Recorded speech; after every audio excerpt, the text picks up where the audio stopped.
Welcome to 402 Elden Ring Facts, where we go deep into the lore, the secrets, the weird details, and the stuff the game never bothers to explain out loud.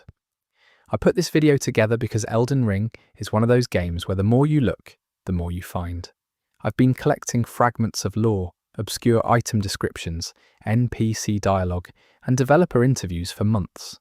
When assembling this, I made a deliberate choice to lead with the foundational history of the lands between before moving into character-specific lore, because so many of the facts about individual characters only really land once you understand the world they came from.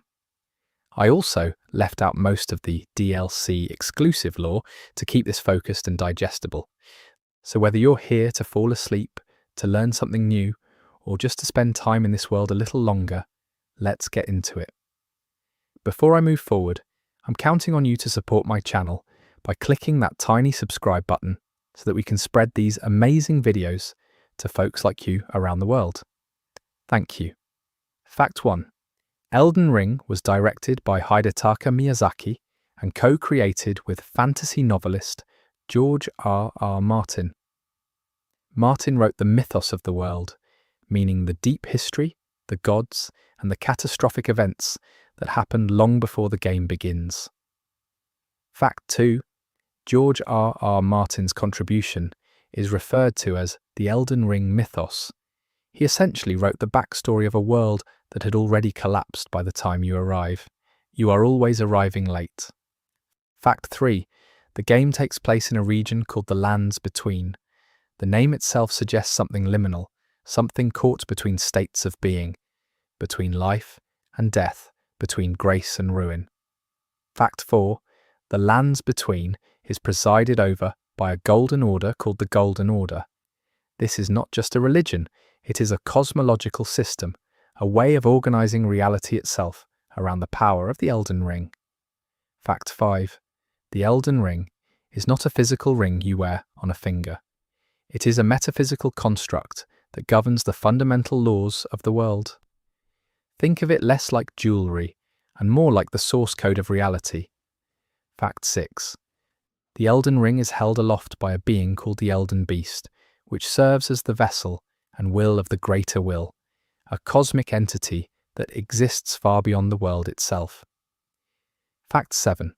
The Greater Will is never fully explained. It points toward the idea of a distant, alien intelligence that imposed order on the lands between for reasons that may have nothing to do with the well-being of its inhabitants. Fact 8. Before the events of the game, the Elden Ring was shattered. This catastrophic event is called the Shattering. It is what broke the world and sent everything into decline. Fact 9. The Shattering was caused by the destruction of the Rune of Death being removed from the Elden Ring. Without death, the world stopped working the way it was supposed to. Fact 10. The being who removed the Rune of Death was Malekith, the Black Blade, loyal servant of Queen Marika. He did it on Marika's orders, which suggests she orchestrated the beginning of the end herself. Fact 11. Queen Marika, the Eternal, is the god of the lands between. She is the vessel of the Elden Ring and is described as eternal, meaning she cannot die. This turned out to be its own kind of curse. Fact 12. Marika's full name is Marika the Eternal. Her epithet is not a celebration, it is a sentence. She is trapped in existence, unable to leave, unable to die, unable to escape the role the Greater Will assigned to her. Fact 13. Marika was once a human. She was born among the New Men, a race of people said to have origins outside the lands between entirely. She ascended to godhood, but she was not born divine. Fact 14. Marika has a shadow self, a counterpart named Radagon. Radagon is not a separate person. Radagon is Marika. They are the same being, split into two. Fact 15. The lore around Marika and Radagon is one of the most discussed mysteries in the entire game. One reading suggests that Marika split herself into Radagon as an act of defiance or desperation, hiding a second identity inside the first. Fact 16. Radagon is described as a champion of the Golden Order. He is red-haired, earnest, and devoted to the Elden Ring. He is everything Marika outwardly appeared to be, but may not have actually believed. Fact 17. Radagon married Renala, Queen of the Full Moon, before becoming Marika's consort. He left Renala and their children to return to Marika, which is one reason his children from Renala are so broken. Fact 18. Renala was once a powerful sorcerer, the leader of the Academy of Raya Lucaria. After Radagon left her, she shattered. She now sits in the library of the Academy, cradling a fake great rune, singing to broken eggs. Fact 19. Renala's students, her disciples, still love her. They wrap themselves around her and protect her. This is loyalty born from devotion, not compulsion. They are grieving with her. Fact 20. The children Renala now cradles are her attempts to reincarnate Radagon. She uses a power called rebirth, which she has turned inward, obsessively, repeatedly, trying to bring back the man who left her. Fact 21. Marika had an earlier consort before Radagon. His name was Godfrey. He was the first Elden Lord. He was also eventually stripped of his grace and cast out from the lands between. Fact 22. Godfrey's expulsion was not punishment in the traditional sense. Marika needed to create Tarnished. By removing Godfrey's grace, she set in motion a process that would eventually produce an army of people guided back to the lands between to fix what she had broken. Fact 23. The Tarnished are people who lost their grace long ago. You are one of them. You were cast out, you wandered, you fought in distant lands, and now something is pulling you back. Fact 24. The thing pulling you back is the guidance of grace. These are golden wisps visible in the world that point you in a direction. The game suggests these wisps are the will of Marika, still functioning even after everything fell apart. Fact 25. The Tarnished cannot die permanently. Like many beings in the lands between, death no longer fully takes hold. You respawn at sites of grace because death has been weakened since the rune of death was removed.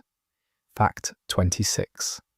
Godfrey, after being exiled, became the warrior Huaralu. He shed his lordly identity and returned to the brutal, animalistic fighter he was before Marika elevated him. He is the final boss of the main game, and fighting him feels like a privilege. Fact 27. Godfrey's boss fight has two phases. In the first, he is Godfrey the First Elden Lord. In the second, he sheds his lion pelt and becomes Huaralu, warrior. The tonal shift is enormous. He goes from regal to feral in an instant. Fact 28. Godfrey's lion companion is named Serosh. Serosh was given to Godfrey to suppress his bloodlust. Without Serosh, Godfrey is almost uncontrollable. In the second phase, he removes the pelt, which some read as him finally releasing Serosh and returning to who he really was. Fact 29. The children Marika had with Godfrey are called the Empyreans. Two of them are Morgott and Mog. Both were born as Omen, which are beings cursed with horns and monstrous traits, seen as abominations by the Golden Order. Fact 30. Morgott and Mog were imprisoned beneath Leyndell as infants. The capital sat above them while they were locked away in a sewer. Morgott still chose to defend that capital. That is the most tragic loyalty in the entire game. Fact 31. Morgott calls himself the last of all kings. He wears a ragged cloak and pretends to be a common figure called Margit when you first encounter him. He is testing you, but he is also hiding what he is because what he is has always been rejected. Fact 32. Morgott bleeds golden blood. His cursed omen nature was something he was born with. The golden blood suggests a connection to the Elden Ring that the Golden Order itself would find uncomfortable. Fact 33. Morgott's twin, took a very different path. Where Morgott protected the order that imprisoned him, Mog rebelled entirely. He became a devotee of a separate outer god called the Formless Mother. Fact 34. The formless mother is a blood deity. She communicates through blood and grants power in exchange for offerings of it. Morg became her champion and built an underground dynasty in her name. Fact 35. Morg kidnapped Miquella, one of Marika's children, and took him to a hidden realm called Mogwin Palace. His goal was to use Miquella to birth a new age of his own design. Fact 36. Miquella is described as the most gifted of the Empyreans. He was capable of producing Golden Order incantations and curing the incurable. He created the Halig tree, a massive tree he grew as an alternative to the Erd tree, intended as a sanctuary. Fact 37. Miquella cursed himself with eternal childhood. He cannot age. He remains trapped in the body of a child, despite being ancient. This was a side effect of a curse placed on him, and he never found a cure. Fact 38. Miquella put himself into a cocoon inside the Halig tree, hoping to slumber and grow, to shed his curse through the process of becoming. Morg found him, dragged the cocoon to his palace, and began a ritual to use Miquella's power. Fact 39. When you fight Morg, you see Miquella's arm hanging limp from the cocoon at the altar. Morg drinks from it as part of the ritual. It is genuinely unsettling, and the game offers no comfort about what Miquella experienced during all of this. Fact 40. Miquella's most devoted followers still seek to serve him. One of them is Malenia. She is his twin sister and is described as his blade, his protector. She is also one of the hardest bosses in any game ever made. Fact 41. Malenia is the blade of Miquella. She was born with a rot affliction called scarlet rot, which should have consumed her long ago. She has fought against it her entire life. It has made her simultaneously terrifying and pitiable. Fact 42. Malenia fought Radahn in a battle called the Shattering War. The battle reached a stalemate that neither could resolve. Malenia used the power of the Scarlet Rot as a last resort, releasing it in a catastrophic bloom that destroyed the region of Caelid. Fact 43. Caelid is the rot-blasted wasteland in the eastern part of the map. Everything there is infected. The sky is red. The creatures are mutated. It looks like the end of the world, and it is. It is the scar left by Malenia's bloom. Fact 44. Radahn survived the Scarlet Rot. It infected his mind and reduced him to a feral creature that wanders the ruined battlefield of Caelid, chasing and eating corpses. He is no longer himself. He is one of the most tragic figures in the game. Fact 45. Radahn was once the greatest warrior in the lands between. He studied gravity magic under the centaurs of Celia. He loved his horse, Leonard. He kept Leonard even as he grew enormous, so that his beloved horse would never have to be left behind. Fact 46.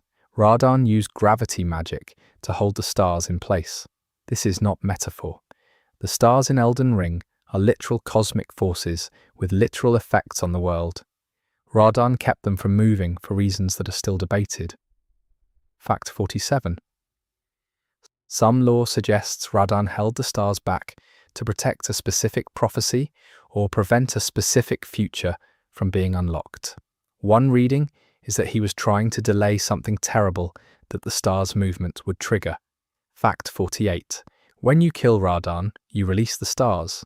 One of those stars falls and creates a new entrance to Nokron, the Eternal City, which is an underground location hidden beneath the lands between.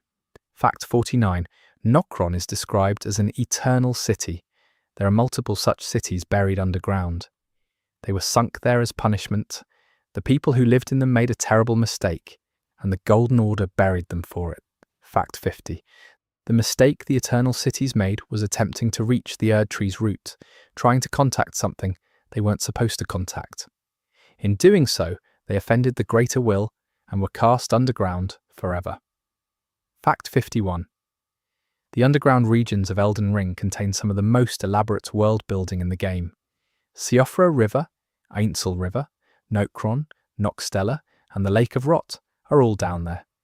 They feel like a second world beneath the first. Fact 52. The people of the underground eternal cities worshipped a different outer god called the Fingerless. Their religion was an alternative to the Golden Order, and they were destroyed for it. The parallels to real-world religious persecution are hard to ignore. Fact 53. The fingers are the representatives of the greater will in the physical world. They are large, writhing, grotesque digits found in various locations. NPCs receive guidance from them. The game presents them as benevolent, but the more you learn, the less certain that seems. Fact 54. There are also 2 fingers and 3 fingers. The 2 fingers represent the greater will. The 3 fingers represent the flame of frenzy, a counterforce that seeks to level everything, erase all distinction, and return the world to a formless state. Fact 55. The flame of frenzy is associated with an outer god called the frenzied flame. If you embrace the frenzied flame, you begin a questline that ends with you burning the Erd tree and the entire world with it. This is one of the game's endings. Fact 56. The 3 fingers live beneath the subterranean shunning grounds under Leyndell. To reach them, you have to strip off all your equipment and drop into a pit. The game makes you literally go naked into the dark to find chaos. Fact 57. There is an NPC named Hieta who seeks the 3 fingers. She is nearly blind and is guided by shabriri grapes, which are actually human eyeballs. She is kind, earnest, and is walking toward the most destructive force in the game. Her questline is haunting. Fact 58. Shabriri is the name associated with the frenzied flame's most extreme devotees. He is a figure who possesses others, spreading frenzy. At the end of Hieta's quest, Shabriri speaks through her as she reaches the 3 fingers. It is one of the most disturbing moments in the game. Fact 59. The frenzied flame ending is the only ending in the game that is actively opposed by another character. Melina, your companion, promises to kill you if you pursue it.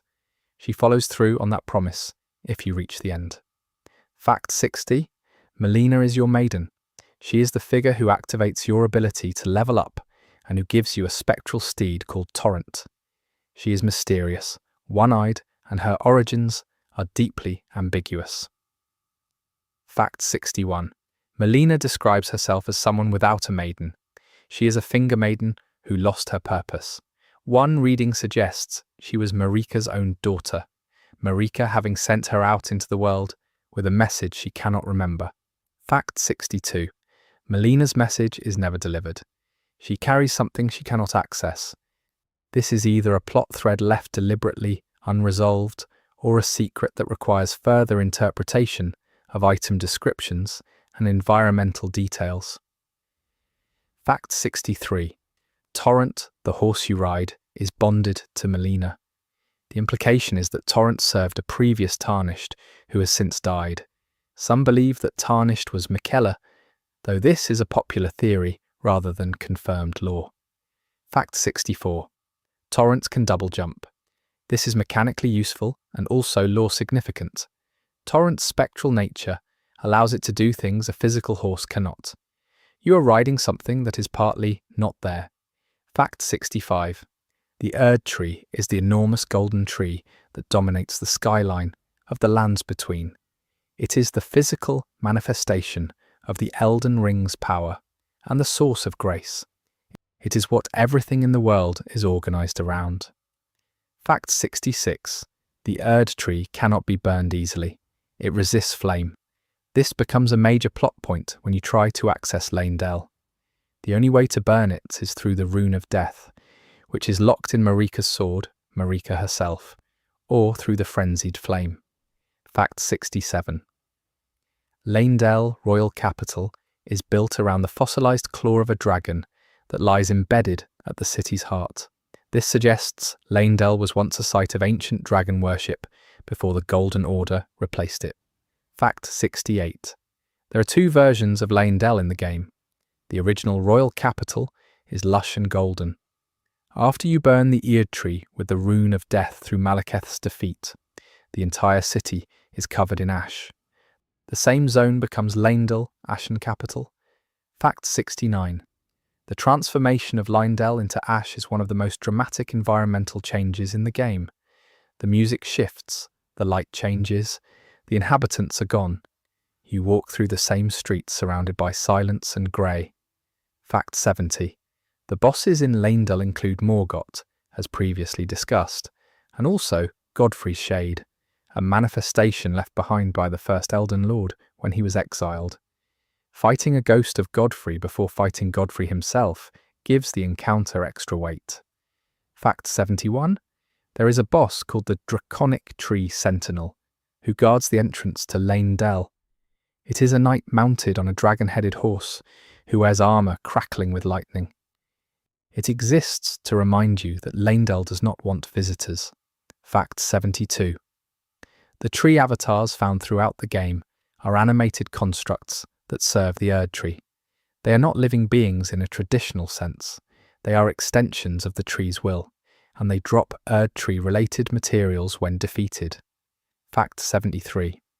Golden seeds come from small golden saplings sprouting near sites of grace. The lore suggests these saplings grew from the Erd Tree's own fallen fruit. Using them to upgrade your flasks connects you to the Erd Tree's growth cycle. Fact 74. Sacred tears are found in churches throughout the lands between. They upgrade how much your flasks restore.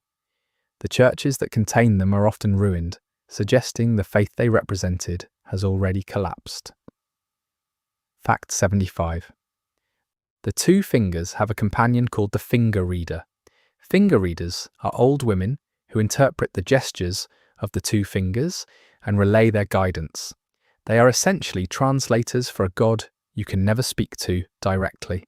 Fact 76. Inia is the finger reader you encounter at the Round Table Hold. She is gracious and helpful, offering to exchange the remembrances of defeated shard-bearers for weapons or spells. She is also quietly ancient. She's been doing this for a very long time. Fact 77. The Round Table Hold is a gathering place for Tarnished. It exists outside of the physical lands between, in some kind of interstitial space. Teleporting there removes you from the world. It is a sanctuary held together by grace. Fact 78.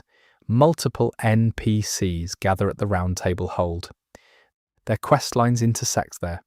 Decisions you make in the world affect who is present at the Hold and who has died or left. The Hold functions as a living record of your journey.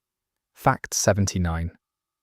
One of the most memorable figures at the Round Table Hold is Rogier, a sorcerer who is slowly dying from a rot he contracted while exploring the Erd Tree. His questline reveals information about the Erd Tree's roots and what lies beneath them. Fact 80. Beneath the Erd Tree's roots is a thing called the Crucible. The Crucible is the primordial state of life in the lands between, a formless pool from which all living things originally emerged.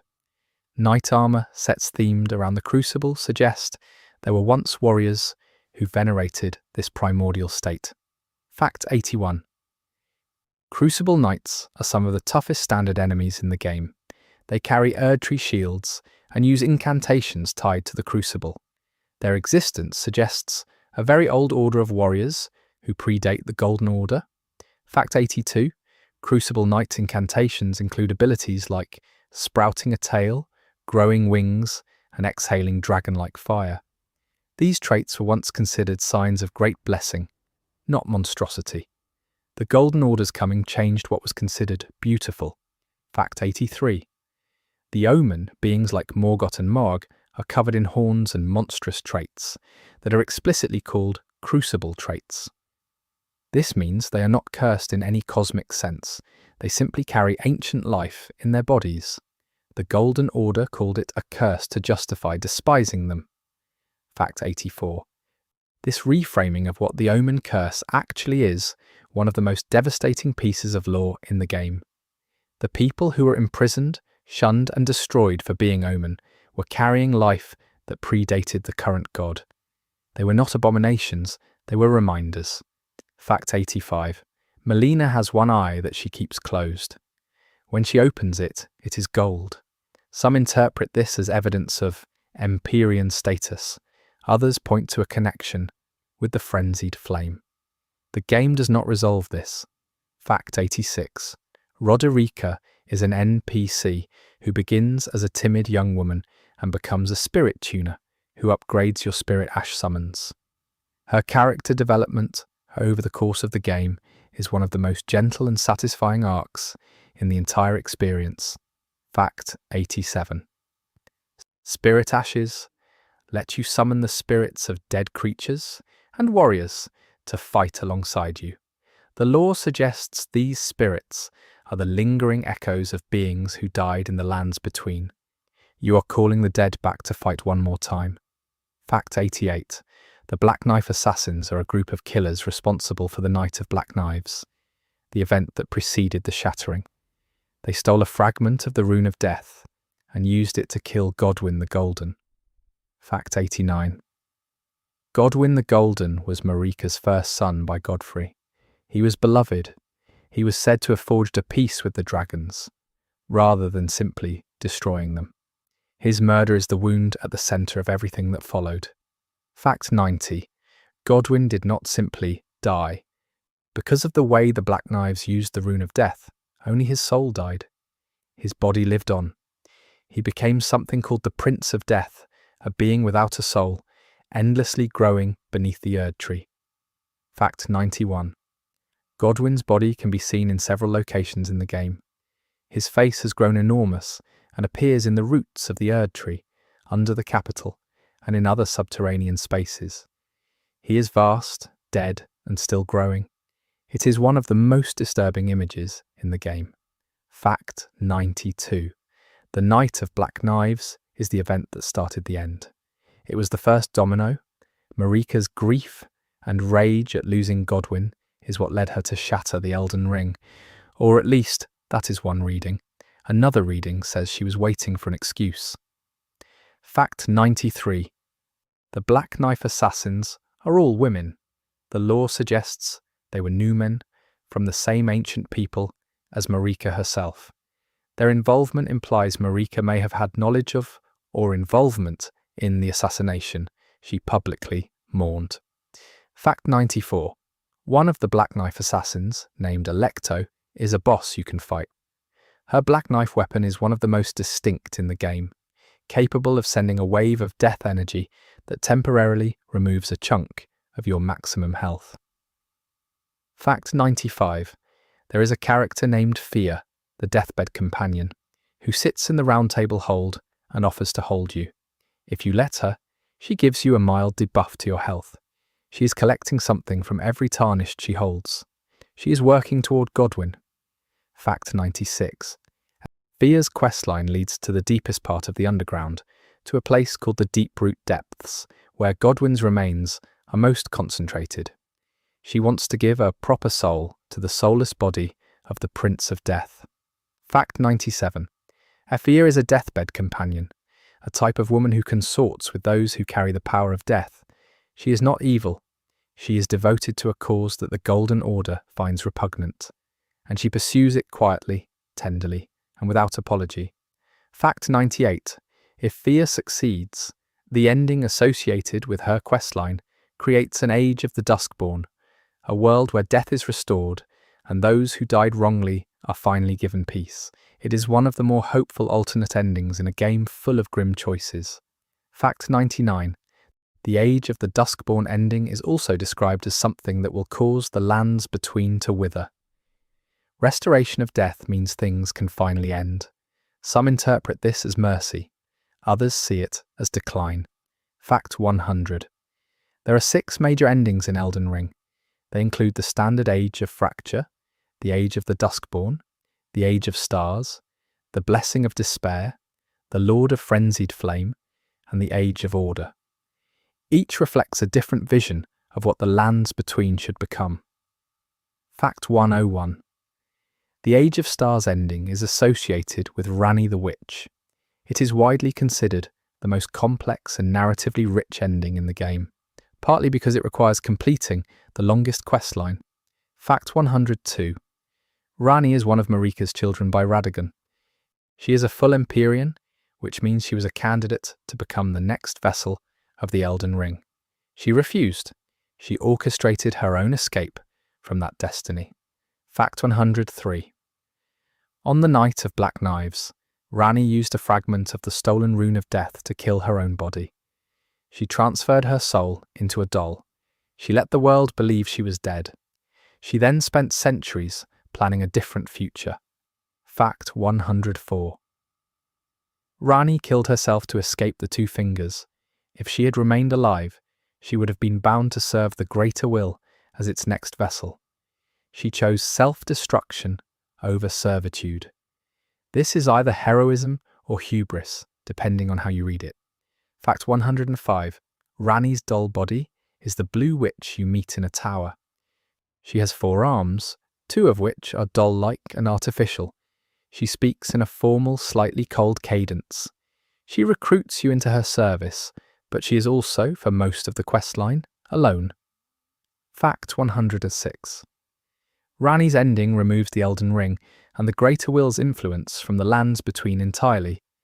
She and the player character drift off into the cosmos together, leaving a world freed from divine mandate to chart its own course. Fact 107.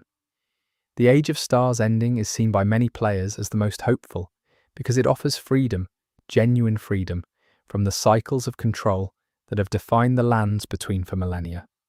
The stars representing the unknown future rather than fate feel significant. Fact 108. Ranni's questline involves several companions she has gathered, e.g. the War Counselor, Blad the Half-Wolf Knight, Seluvis the Puppet Master, and Selen the Sorcerer. All of them come to tragic ends. Fact 109. Blade is one of the most beloved characters in the game. He is a massive wolfman, Ranni's shadow and devoted protector. He was created by the Two Fingers to watch Ranni and report on her, but he became genuinely loyal to her instead. Fact 110. When Ranni completes her plan, Bled loses his mind. His programming overrides his loyalty. He becomes a monster and attacks you outside Ranni's rise. You have to kill him. Ranni's parting gift to her protector is that she was already gone when it happened. Fact 111. E.g., Ranni's War Counselor is a giant who speaks with great dignity. He assists the questline and protects Ranni's interests. After certain events, he is killed by Black Knife assassins. His death happens off-screen, which makes it quietly devastating. Fact 112. Seluvis is a puppeteer who collects living people and turns them into dolls. He is charming and sycophantic in conversation and genuinely terrible underneath. His side questline involves him trying to turn Ranni's allies against each other and even trying to poison Ranni herself. Fact 113. If you follow Seluvis's quest, you can find his secret chamber, full of puppet dolls of people who may have once been living. His collection includes figures from across the lands between. He is a monster who wears courtesy like a coat. Fact 114. Selen the Sorcerer is a researcher who is exiled from the Academy of Raya Lucaria.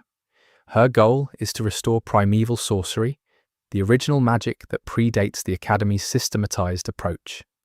Her questline ends with transformation and horror regardless of which path you take. Fact 115. The Academy of Raya Lucaria is a massive collection of interconnected buildings and courtyards built into a cliffside. It is the centre of sorcery in the lands between, and it floats or at least exists on elevated terrain, separated from the world by a great seal. Fact 116. Raya Lucaria's headmaster is Renala, as previously noted. The Academy continues to function after her breakdown, run by a student council that has gone militant. They imprison the mad students, study without direction, and maintain the seal around the Academy to keep outsiders away. Fact 117. The glintstone crabs found inside the Academy are wearing glintstones on their heads. The implication is that the Academy's researchers were experimenting on the crabs, or that the crabs ate the glintstones. Either option is grim. Fact 118. Glintstone is the primary material of sorcery in Elden Ring. It is crystallized starlight, essentially. The stars in Elden Ring are not just lights in the sky. They are sources of cosmic power, and glintstone is what happens when that power becomes physical. Fact 119. The Carian royal family, Renala's lineage, is associated with the moon. Their sorceries and aesthetics are distinctly lunar. The Carian manor, the Carian study hall, and Renala's chamber are all drenched in moonlight and cold blue light. Fact 120. Ranni's power is specifically tied to the dark moon. The moon when it is not visible, the new moon. Her ending is described as an age of the dark moon. She represents the guidance of something you cannot fully see. Fact 121. There is a spell called Ranni's Dark Moon that sends out a massive orb of lunar energy. There is also Renala's full moon, an older spell used by her mother. The comparison between them is poetic. The mother clings to the full and visible light. The daughter chooses the dark. Fact 122. The Dragon Temple in Farum Azula is one of the most visually stunning locations in the game. It is a ruined city floating in a storm above nothing. Time does not function there normally. Pieces of the architecture drift through the air, suspended mid-collapse. Fact 123. Farum Azula is where Maliketh lives. It is also where the final confrontation before entering the Ashen capital takes place. The journey there is deliberately difficult and strange, as if the game is warning you that this is the point of no return. Fact 124. Maliketh the Black Blade is the boss of Farum Azula. He is Marika's shadow, bound to guard the rune of death that was extracted from the Elden Ring. He is enormous, fast and coated in black flame. His second phase is considered one of the best boss designs in the game. Fact 125. Maliketh's first phase disguises him as the Beast Clergyman, a cloaked figure who tests you before revealing his true form. Some believe the Beast Clergyman is a separate persona, adopted for the same reason Margit masks Morgott, to hide something too powerful and too significant from approaching unworthy challengers. Fact 126. Defeating Maliketh releases the Rune of Death back into the world. This is what triggers the transformation of Leyndell into ash. You do not see it happen. You arrive at the Ashen capital later, and it is simply done. The game trusts you to understand what your actions cost. Fact 127. The dragons of the lands between have their own deep history. There is a dragon covenant called the Ancient Dragon Cult. Ancient dragons like Lanciax and Fortisax predate the current age. They made deals with humans and fought alongside them. Fact 128. Fortisax is one of the few dragons who maintained a friendship with a human into the current era. That human was Godwyn the Golden. When Godwyn was murdered, Fortisax descended into the death rot trying to fight it. You encounter him as a boss in that decayed state. Fact 129. Fighting Fortisax is one of the most visually overwhelming boss fights in the game. He uses ancient lightning, the lightning of the old dragons, which is black and red. He is enormous and he is suffering.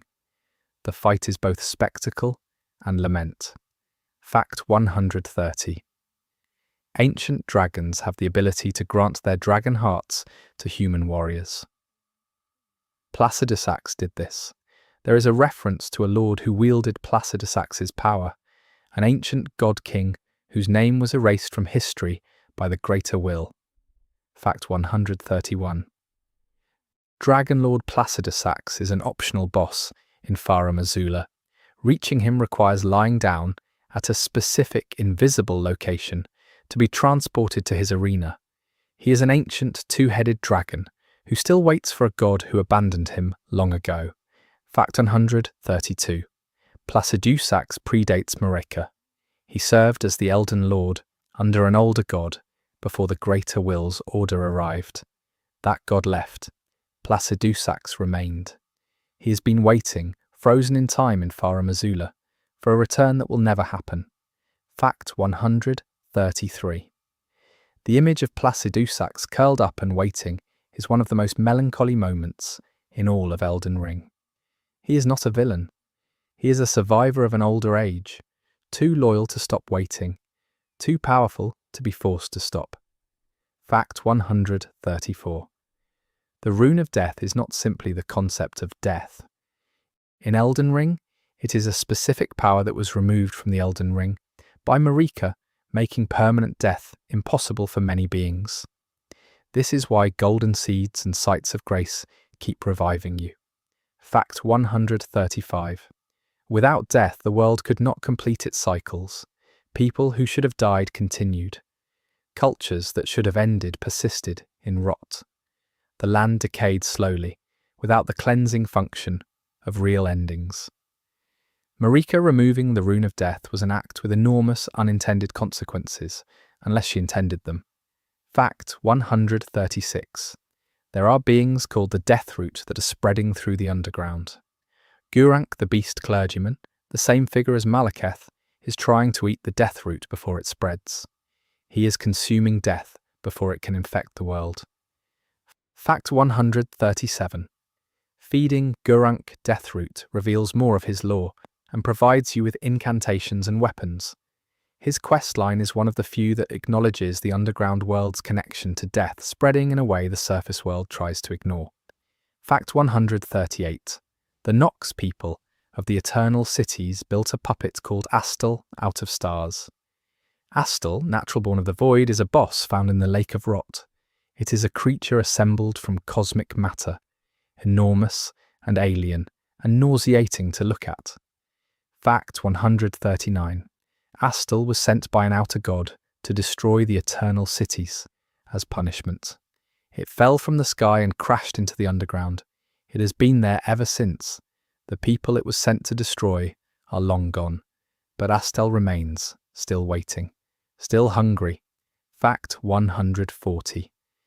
There is a second Astal boss called Astel, Stars of Darkness, found on the path to Ranni's ending. This second one was called down by Ranni herself, as part of her preparation. She summoned something catastrophic as a tool. This tells you a great deal about Ranni. Fact 141. The Halig tree is Miquella's creation. It is an enormous tree grown to rival the Erd tree.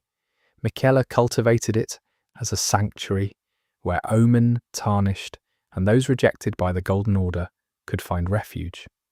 It is dying because Miquella is not there to tend it. Fact 142. The enemies in the Halig tree are among the most difficult in the base game. The clean rot knights, the pests, and the rot-afflicted creatures that dwell there make every step feel earned. The location punishes you for daring to seek Malenia. Fact 143.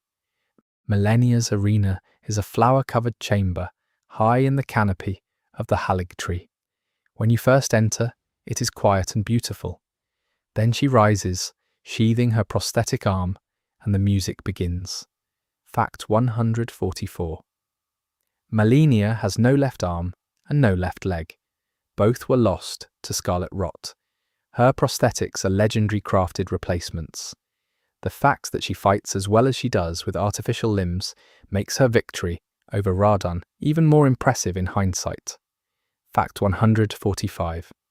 Malenia's moveset is constructed around her blade, her healing, and her rot.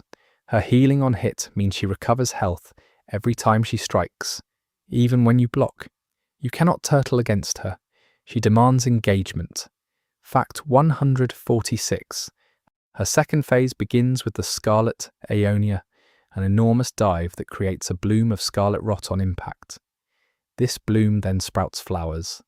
The battlefield begins to flower as the fight reaches its climax. It is visually gorgeous and immediately dangerous. Fact 147. Malenia says in her second phase introduction that she has never known defeat. This is her truth. She's been winning against the rot in her body her entire life, and she has never lost a battle. Fighting her is not a test of power, it is a test of will. Fact 148. The incantation Scarlet Aeonia, which you can use yourself, summons a bloom of rot on impact and creates flower growth around the landing point. Using something associated with Malenia against enemies feels like borrowing authority. Fact 149. The rot lake beneath the halig tree feeds the scarlet rot spreading upward. The halig tree itself is rotting from below. Miquella planted his sanctuary over a wound in the world, perhaps not knowing it, perhaps thinking he could cure it. Fact 150. Millicent is an NPC who appears throughout the game. She was born from the scarlet rot bloom at the Battle of Caelid. Gowry, a scholar in Caelid, treats her with a needle made from Malenia's grace, allowing her to live with the rot rather than be consumed. Fact 151. Millicent is, by the end of her questline, revealed to be one of Malenia's daughters, in a spiritual sense, a being who emerged from the rot bloom Malenia released. She is a fragment of Malenia walking around in the world, gradually growing stronger. Fact 152. Millicent's questline ends with a choice. You can help her remove the needle that suppresses the rot and accept her power, which may lead to her transforming, or you can fight off enemies who attack her so she can die peacefully on her own terms. Fact 153. The peaceful ending of Millicent's quest results in her lying down in a field of flowers, at rest. The other ending results in her transforming into a monster and attacking you. The game offers you mercy or tragedy, and it means both. Fact 154. Gowry is not simply a helpful scholar. His motivations are connected to a desire for power associated with scarlet rot. He manipulates Millicent throughout her questline. He is gentle in presentation and calculating underneath. Fact 155. The incantation. Pest threads associated with the pests of the halig tree is one of the strongest incantations in the game, purely by damage numbers. The pests themselves are horrifying multi-faced creatures made of heads and limbs jumbled together. They were once people. Fact 156. The crafting system in Elden Ring allows you to make consumables from materials gathered across the world. The cookbook system, where you find tomes that expand your crafting options, suggests that knowledge was once shared freely before the collapse of civilization made that sharing impossible. Fact 157. There is an NPC named Kale who is a merchant and who carries a cookbook. He is one of the few merchants who speaks freely and has personality beyond simple commerce. He mentions a great caravan of merchants that once travelled the lands between. Fact 158. The merchants are chained. All of the itinerant merchants you find throughout the world have shackles on their wrists. The lore suggests they were once an enormous community that was systematically imprisoned and enslaved. The shackles are not metaphorical. Fact 159. When you kill a merchant, you receive a bell bearing for them. You can give this to the twin maiden husks at the round table hold to access that merchant's inventory forever. This mechanic is convenient and quietly horrifying. You are profiting from a death. Fact 160. The twin maiden husks are two dried corpses seated side by side. They manage the store at the round table hold. They respond to bell bearings of dead merchants by absorbing the inventory. What they are and how they function is never explained. Fact 161. There is a character named Dee, Hunter of the Dead, who appears at Summonwater Village and later at the Round Table Hold. He hunts undead. His backstory involves a twin brother and a tragedy connected to fear. Fact 162. Dee's twin brother is named Dee, Beholder of Death. He is found in the underground, on the path to Nocron. The two brothers share a connection to death that neither of them fully understands. One fights against it. One is drawn toward it. Fact 163. Effia kills Dee in the Round Table Hold after you give her the information she needs. You come back to find Dee dead and Fia gone. The act is cold. Fia did not hate Dee. She simply needed to complete her task and he would have stopped her. Fact 164. Dee's armor, the twin set, can be given to his brother in the underground, who then goes to find Fia. Whether what follows is vengeance or something more complicated is left to interpretation. Fact 165. The Round Table. Hold itself changes over the course of the game. NPCs appear, disappear, and sometimes leave signs of violence behind. Patches will even take over the space at one point, setting a trap for you, entirely in character. Fact 166. Patches is a recurring character across From Software games. He is a scoundrel who betrays you for personal gain, and then apologizes and turns merchant. In Elden Ring, he is exactly who he always was. He is consistent across universes. He is beloved for it. Fact 167. Patches has his own questline that takes him across multiple regions of the map. He will attempt to kick you into a trap, feel bad about it, and then sell you things. The cycle of Patches feeling guilty and continuing to be Patches is its own perfect loop. Fact 168.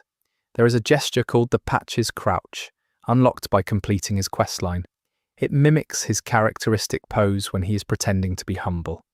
You can use it to crouch in solidarity with a man who would absolutely rob you given the chance. Fact 169.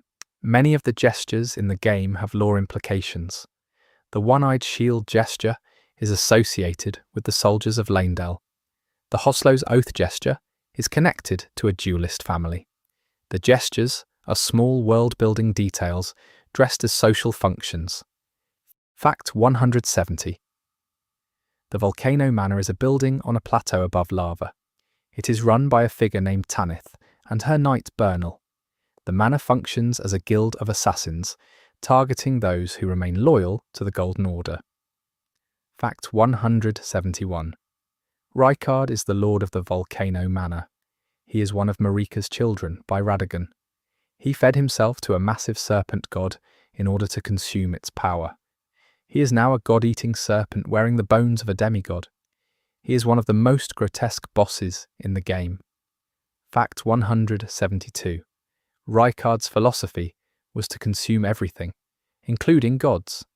He saw the Golden Order as a system of control and chose the most extreme form of opposition: total consumption, swallowing power rather than serving it.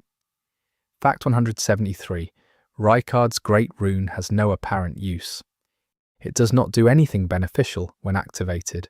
Some read this as the game suggesting that Rykard's philosophy leads nowhere. His power is real but purposeless. Fact 174. Tanith loves Rykard. After you kill him, she sits beside the remains and begins eating them.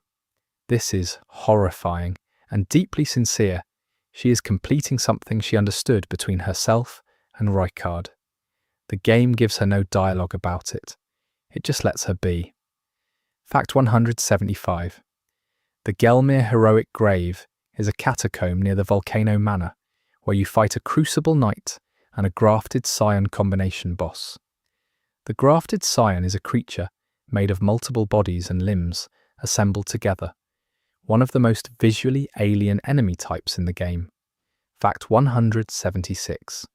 Grafted Scions appear early in the game in the tutorial area. One of them kills you in the opening minutes. You are meant to lose. The game teaches you from the first minutes that you will be outmatched and that the appropriate response is to keep going. Fact 177. Godric the Grafted is the first major shard-bearing boss that most players encounter. He is a descendant of the Urdtree dynasty, but a weak and frightened one. He grafts limbs from other beings onto himself to compensate for his inadequacy. Fact 178. Godric is the least powerful of all the demigod bosses. His Great Rune is the weakest. He grafts because he is afraid of being inadequate, and everything about him reveals that fear. He is terrifying and pathetic in equal measure. Fact 179. In Godric's second phase, he grafts a dragon head onto his arm. The dragon breathes fire for him. The The image of a frightened little tyrant in golden finery using a severed dragon's head as a prosthetic is perfectly Elden Ring. Fact 180. Godric rules Stormvale Castle, which is the first major legacy dungeon most players enter. Its layout rewards exploration, with side paths, hidden areas, and optional fights that make the space feel lived in, rather than constructed solely as a gauntlet. Fact 181. Stormvale has a boss called Margit early in its approach. Margit is designed to stop players who are not ready. His long weapon reach, his extended combos, and his ability to summon magical hammers at crucial moments make him a wall. He is supposed to be. Fact 182. Margit's dialogue when you first fight him is memorable for its condescension. He calls you a tarnished, speaks of your ambition as foolishness, and tells you that you will die forgotten. He is speaking from a place of profound authority, and he is wrong about you, which is the point.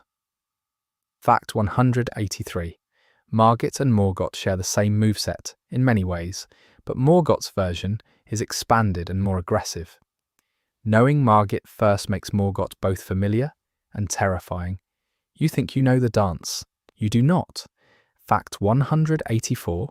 The region of Limgrave, where you begin the game, is designed to be approachable but not safe. There are enemies that can kill you easily if you wander too far too soon. The game opens the world to you but does not promise you're ready for it. Fact 185. The opening cinematic of Elden Ring compresses centuries of history into a few minutes. It introduces Marika, Godfrey, the Erdtree, the Shattering, and the Call to the Tarnished. It is more world-building per second than almost any other game prologue. Fact 186. The narrator of the opening cinematic is Fia. This is subtle and easy to miss, but her voice is confirmed. The game begins with the voice of a character you will not meet for hours, who has her own reasons for wanting the Tarnished to succeed. Fact 187. The map of the lands between is enormous. When you first open it, most of it is obscured. Finding map fragments in specific locations fills in the terrain. The act of completing the map is itself a journey. Fact 188. The map fragments are held by dead soldiers, visible near stakes in the ground. They died travelling. They were trying to carry information forward. You take the map from their bodies and use it to go further than they could. The mundane act of picking up a map becomes something solemn. Fact 189. Stakes of Marika are checkpoints placed throughout the world that serve as respawn points, but do not allow you to manage your equipment or level up. They are smaller commitments than sites of grace. Some are placed directly before boss fights, which is mercy. Fact 190. Sites of grace emit golden wisps called the guidance of grace. These wisps point in a general direction, which is the game's way of suggesting where to go next without forcing you. You can follow them or ignore them. The world does not care which you choose. Fact 191.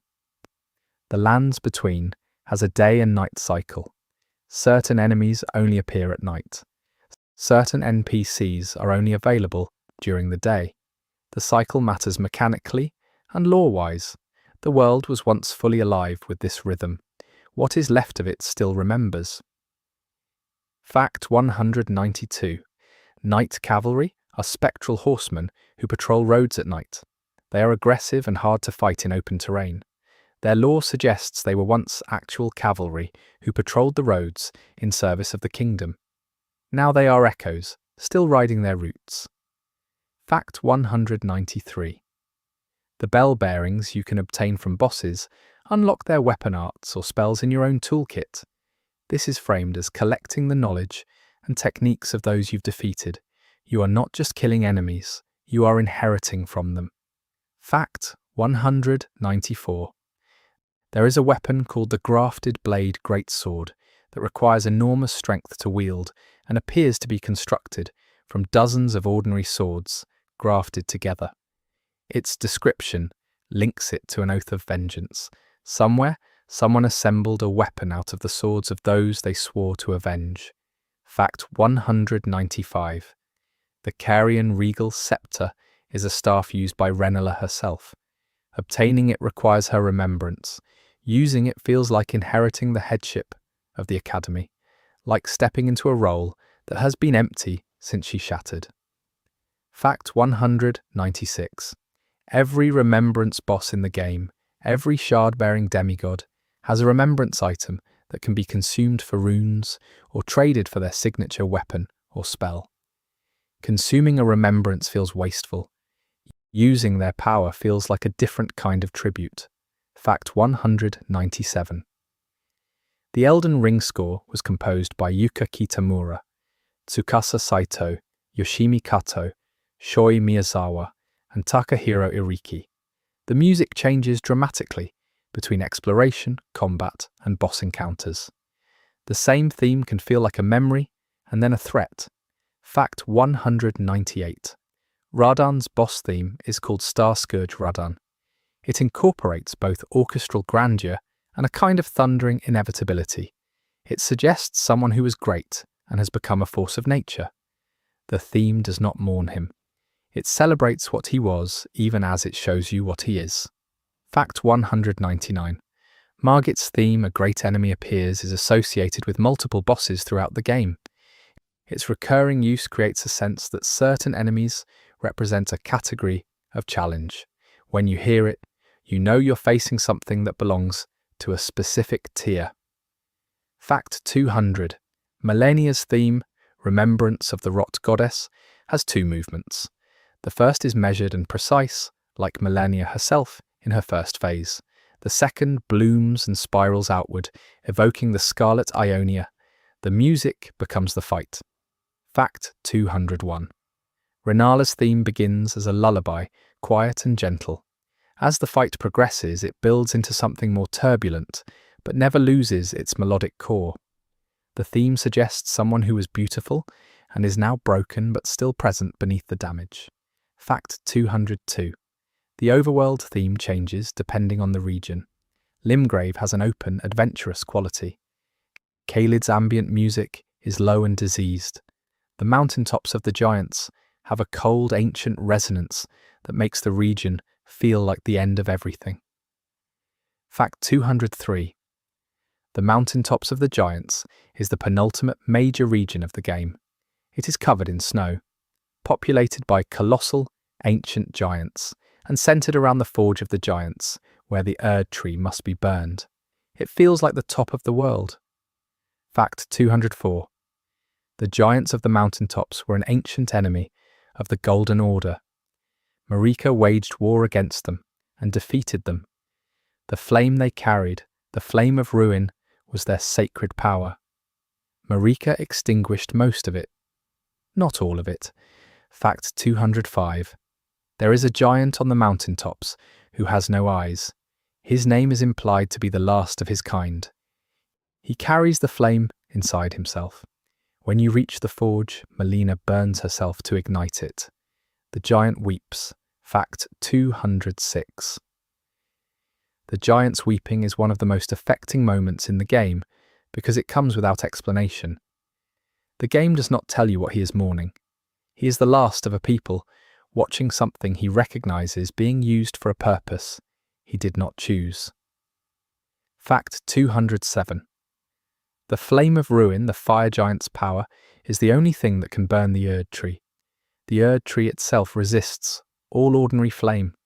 The giants may have been preserved by the greater will for this specific purpose, which would mean the war against them was a kind of terrible contingency planning. Fact 208. The Elden Beast, which is the true final boss of the game, is not Radagon. Radagon is the penultimate boss. When you defeat him, the Elden Beast emerges from his body. The Elden Ring itself fights back. Fact 209. The Elden Beast is a cosmic creature that arrived with the greater will. It is the living vessel of the Elden Ring's power. It is enormous, swims through the air, and fires beams of golden energy. It is the system of control made flesh, and it does not want to end. Fact 210. Fighting the Elden Beast after Radagon is deliberately exhausting. You have just survived one of the toughest fights in the game, and are immediately asked to do it again, with a full health bar but no flask restoration. It is meant to feel like the world itself refusing to let you win. Fact 211. The Elden Beast's arena is a golden void. There is no ground, just radiance. You fight on something that feels like the inside of the Elden Ring itself. The setting removes everything familiar and asks you to finish what you started in a place that should not exist. Fact 212. After defeating the Elden Beast, the game presents its ending based on the choices you made throughout your playthrough. If you followed no specific questline, you receive the default ending, the Age of Fracture, where you become the new Elden Lord and restore the Elden Ring in its current broken state. Fact 213. The Age of Fracture ending is quiet. You kneel before the Erd Tree as it blooms again. Melina is not there. The world is restored to the state it was in before the shattering, which some argue means the cycle will simply repeat. You have become the new Marika. Fact 214. The Blessing of Despair ending, associated with Dung Eater, is the darkest standard ending. Dung Eater is an NPC who has devoted himself to cursing all life. He wants to spread the Omen curse across every living being so that everyone who ever dies and will die is cursed. His ending achieves this. Fact 215. Dung Eater is one of the most aggressively unpleasant characters in any game. His philosophy is pure nihilistic cruelty. He is charming about none of it. He does not have a redemption arc. He does not want one. He is exactly what he appears to be. Fact 216.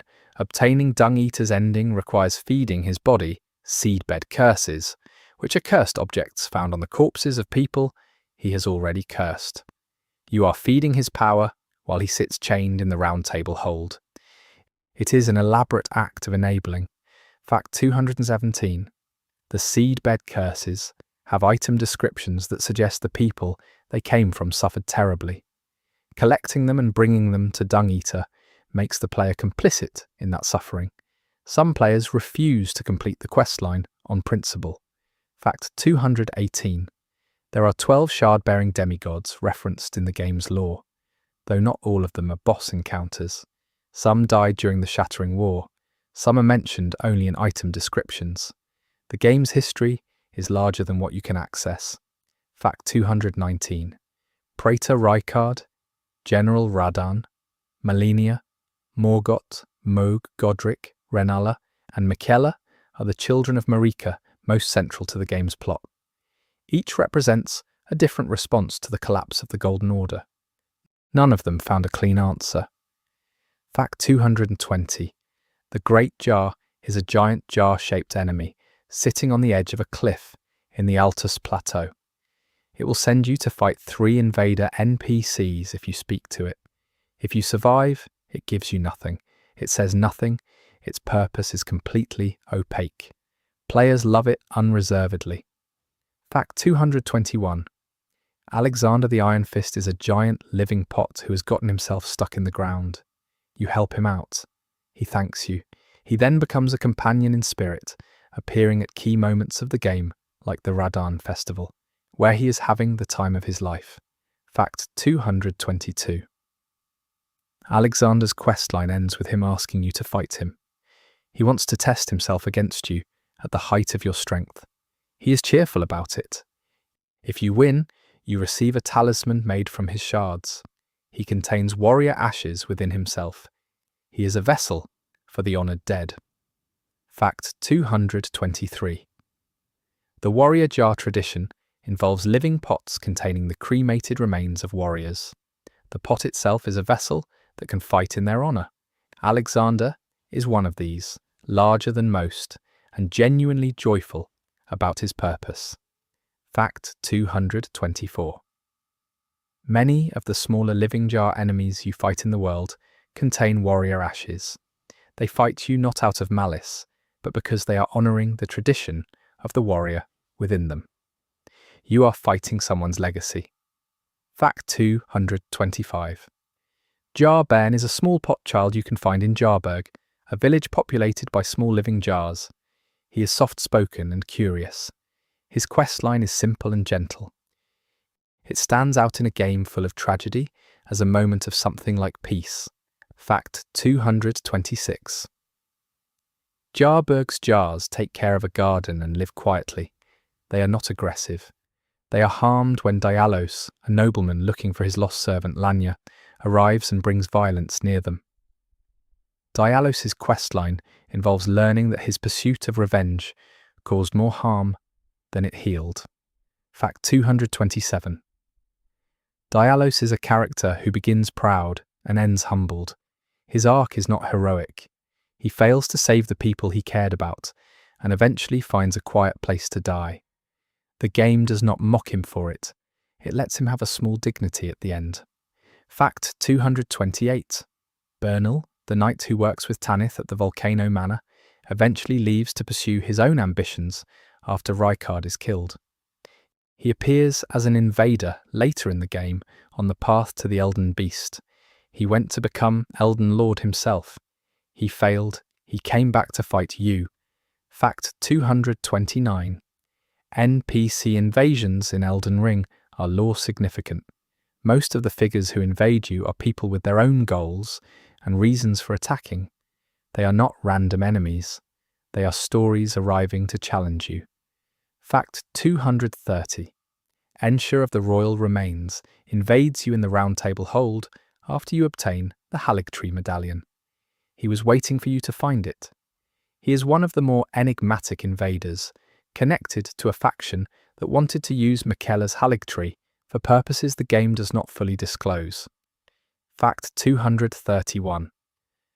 The Royal Remains armor set dropped by Ensure has a helmet that slowly restores your health when you're at critically low HP. Its description connects it to those who consumed human remains to survive. What Ensure was doing in the hold before you arrived is left entirely unresolved. Fact 232.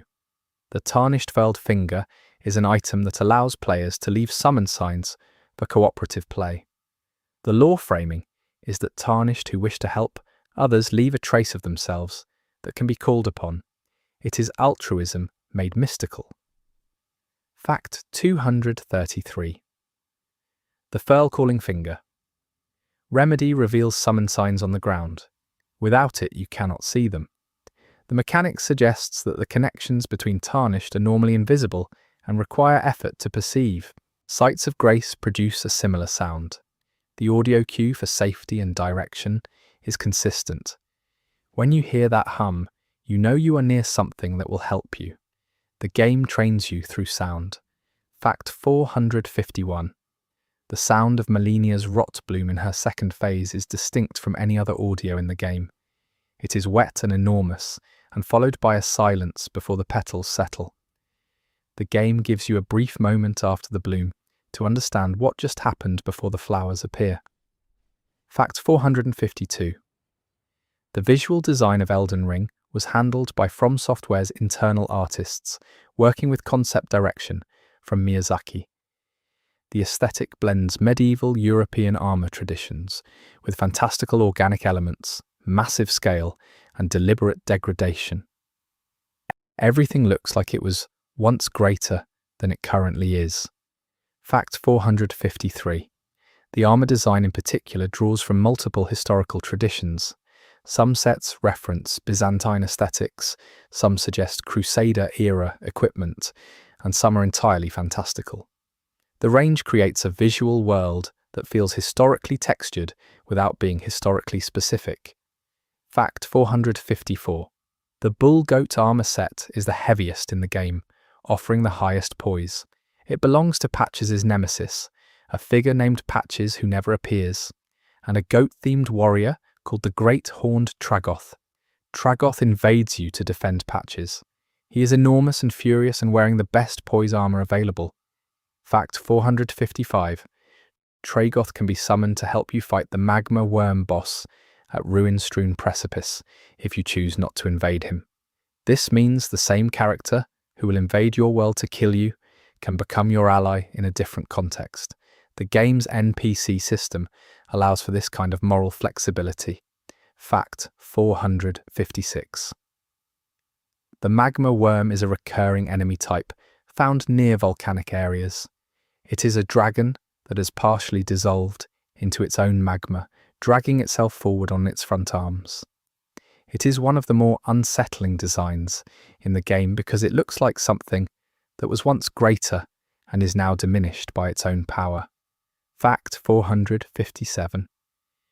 There is a magma worm boss named Maka who guards the path to Altus Plateau.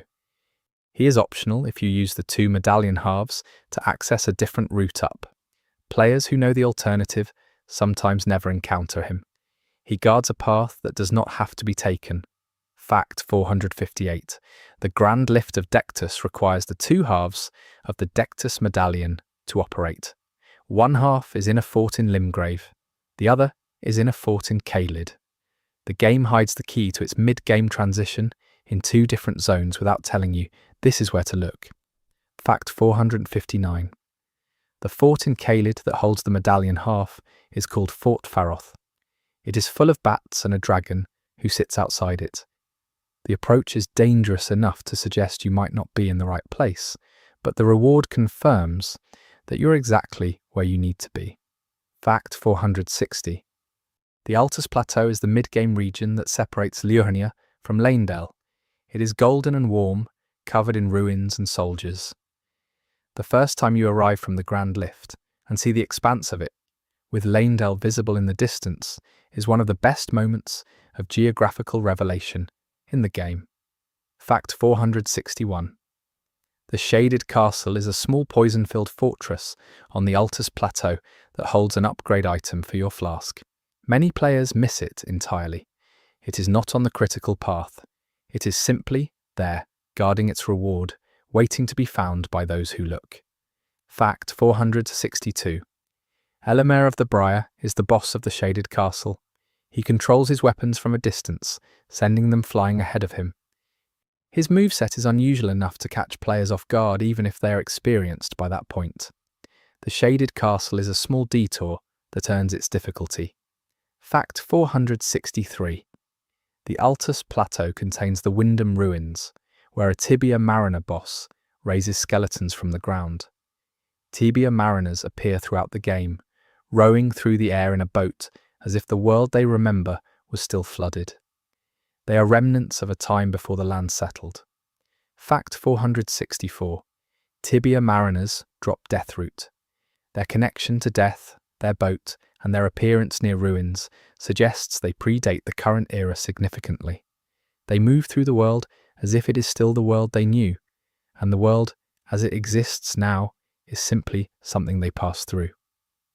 Fact 465. The Oriza hero's grave in the Altus Plateau contains chariots that roll through corridors and crush anything in their path. The puzzle involves using the chariots themselves as weapons by luring enemies into their path. Learning to use the dungeon's dangers as tools is a recurring theme. Fact 466. Heroes' graves are a dungeon type built by the ancient civilization of the lands between to honour legendary warriors. They were elaborate. They were deadly to infiltrate. Whether this was intentional protection of the burial or a challenge left for those strong enough to claim the honour of the interred is not explained. Fact 467. The items found in heroes' graves often include ancient dragon smithing stones and high-tier equipment. The difficulty of reaching them is commensurate with the reward. The game uses its dungeons as a scaled economy of effort and return. Fact 468. Imp seals are golden locks found throughout the game that require stone sword keys to open. Behind them are usually high-value items or access to hidden areas. Keys are limited enough to require prioritization. Every imp seal you open is a decision about what you value.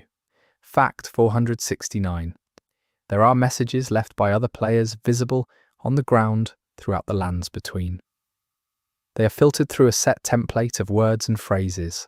Despite this limitation, players have created meaningful warnings, jokes, and occasional misdirections using the available vocabulary.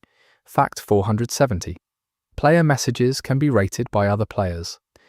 A well-rated message glows more brightly and restores a small amount of your health when you rate it. This creates a small social contract of gratitude between strangers across different instances of the same world. Fact 471. Some player messages are intentionally misleading. They direct you to empty ledges with the suggestion of treasure. The game allows this.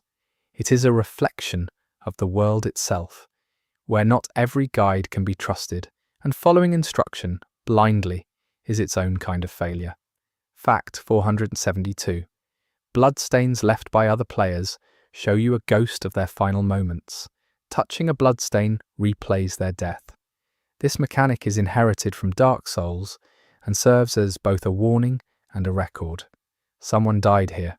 This is how it happened. Fact 473. The bloodstain system and the message system together create a kind of collective memory that overlays the game world. You are never entirely alone in the lands between. The traces of other journeys are always present, even when no one else is with you. Fact 474. Phantoms of other players, pale golden or white figures, occasionally appear in your world, running through areas, fighting enemies, and dying. They are visible for brief moments. These are echoes of other players in their own games, passing through the same space at the same time in a different world. Fact 475. The sense of shared solitude that From Software builds through these systems, messages, bloodstains, phantoms, is one of the studio's most distinctive contributions to multiplayer design. You are connected to other players without being in direct contact with them most of the time. The connection is atmospheric. Fact 476. Cooperative play involves summoning golden or blue phantoms from summon signs. When multiple players join a host's world, the encounter takes on a different quality. The world reacts by making bosses slightly more resilient. Even cooperation comes with a cost. Fact 477. The furled finger gesture is performed when leaving a cooperative summon sign. It is a small, specific animation. Players who have left many summon signs recognize it immediately. It is a gesture of offering, of making yourself available to help someone you will never meet. Fact 478. There is a specific summon sign left by White Mask Varé near the start of the game. This is part of his questline. He is testing you before eventually offering you access to Mogwin Palace early, through an alternative method. Even the cooperative system can serve a villain's purposes. Fact 479. Varé begins the game by greeting you near the first sight of grace with gentle condescension. He calls you maidenless. This has become one of the most referenced lines in the game's cultural footprint. Being called maidenless by an NPC in a fantasy game became a meme of significant reach. Fact 480. Varé's questline involves dipping cloth in the blood of a maiden, specifically a dead maiden you find in the Church of Inhibition. The church is reached through a gauntlet of madness, built up from a tower called the Frenzied Flame Village. Getting there is a commitment. Varé's questline rewards the committed. Fact 481. The Church of Inhibition contains a dead finger maiden whose body can be used to complete Varé's questline. The church is peaceful once you arrive. The journey there through the madness is the challenge. The destination is quiet and sad. Fact 482. Madness is a status effect that builds up when you're in range of certain items, spells, or enemies. When it triggers, it deals damage and drains FP. High Mind stat reduces FP drain, but not the health damage. The Frenzied Flame Village's tower inflicts it passively on approach. Fact 483. The Frenzied Flame prescription, the door behind which the three fingers reside, requires you to be at 0 equip load, which means removing everything.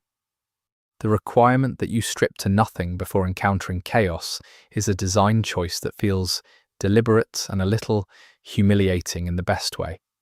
Fact 484. After touching the three fingers, your character's appearance changes. Their eyes become different.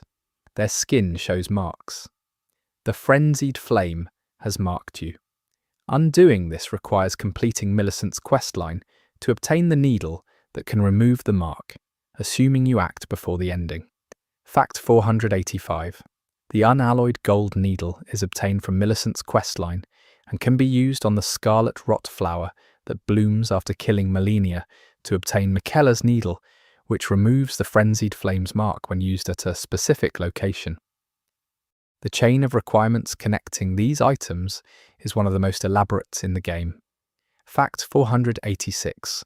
The specific location where Miquella's needle must be used is Farum Azula during the Dragonlord Placidusac's boss fight while in his arena.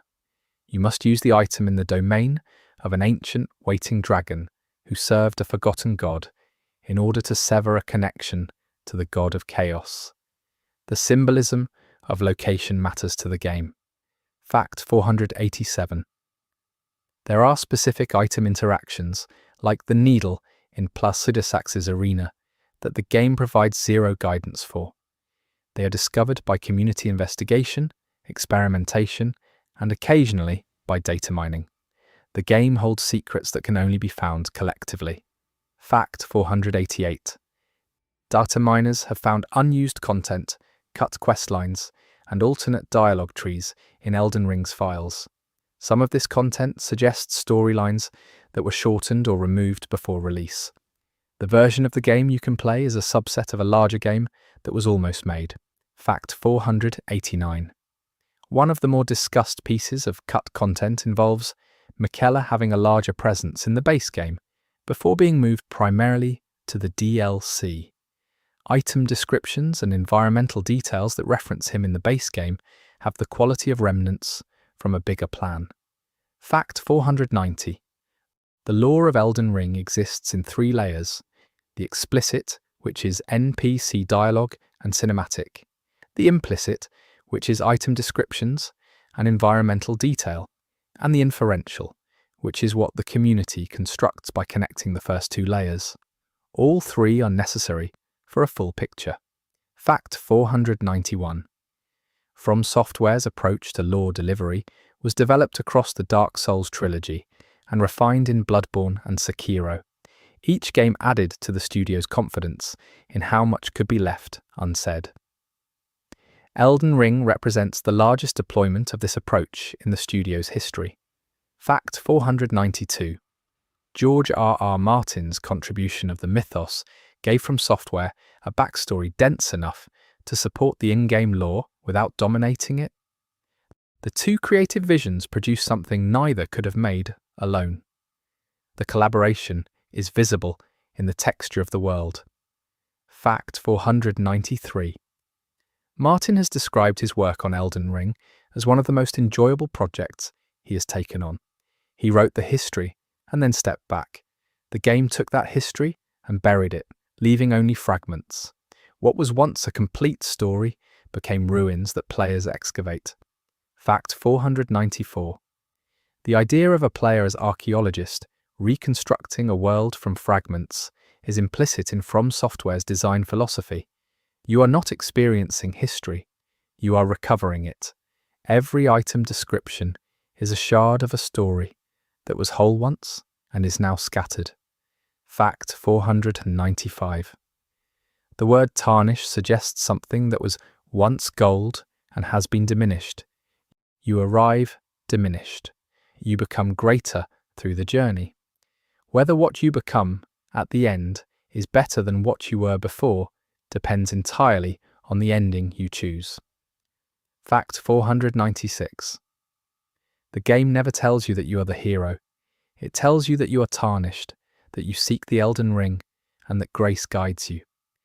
Whether following grace makes you heroic or simply useful to a system that needs you is the question the game never answers directly. Fact 497. The lands between will continue after you. Other tarnished will follow in your footsteps or find their own paths.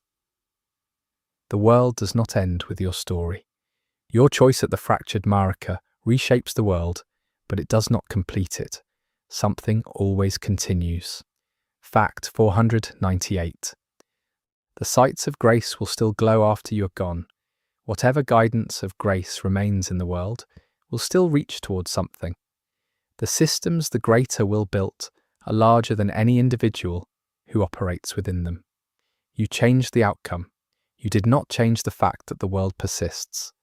Fact 499. Somewhere in the lands between, in a field in Limgrave, there is a small golden sapling growing near a site of grace. It is not significant. It is not part of a quest line.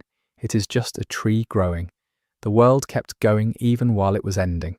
The sapling does not know the difference. Fact 500. The Elden Ring is broken.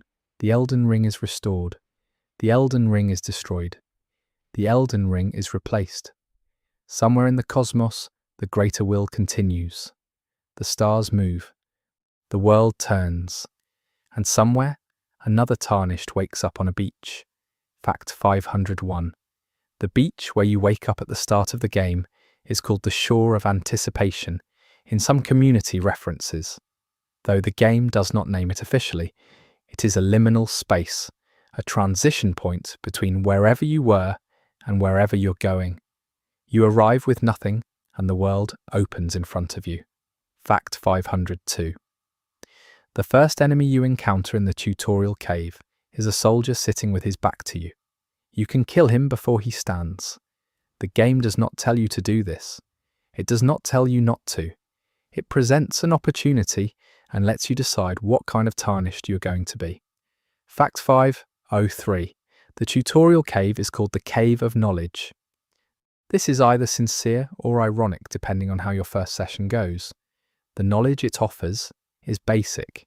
The world outside will teach you the rest. Fact 504.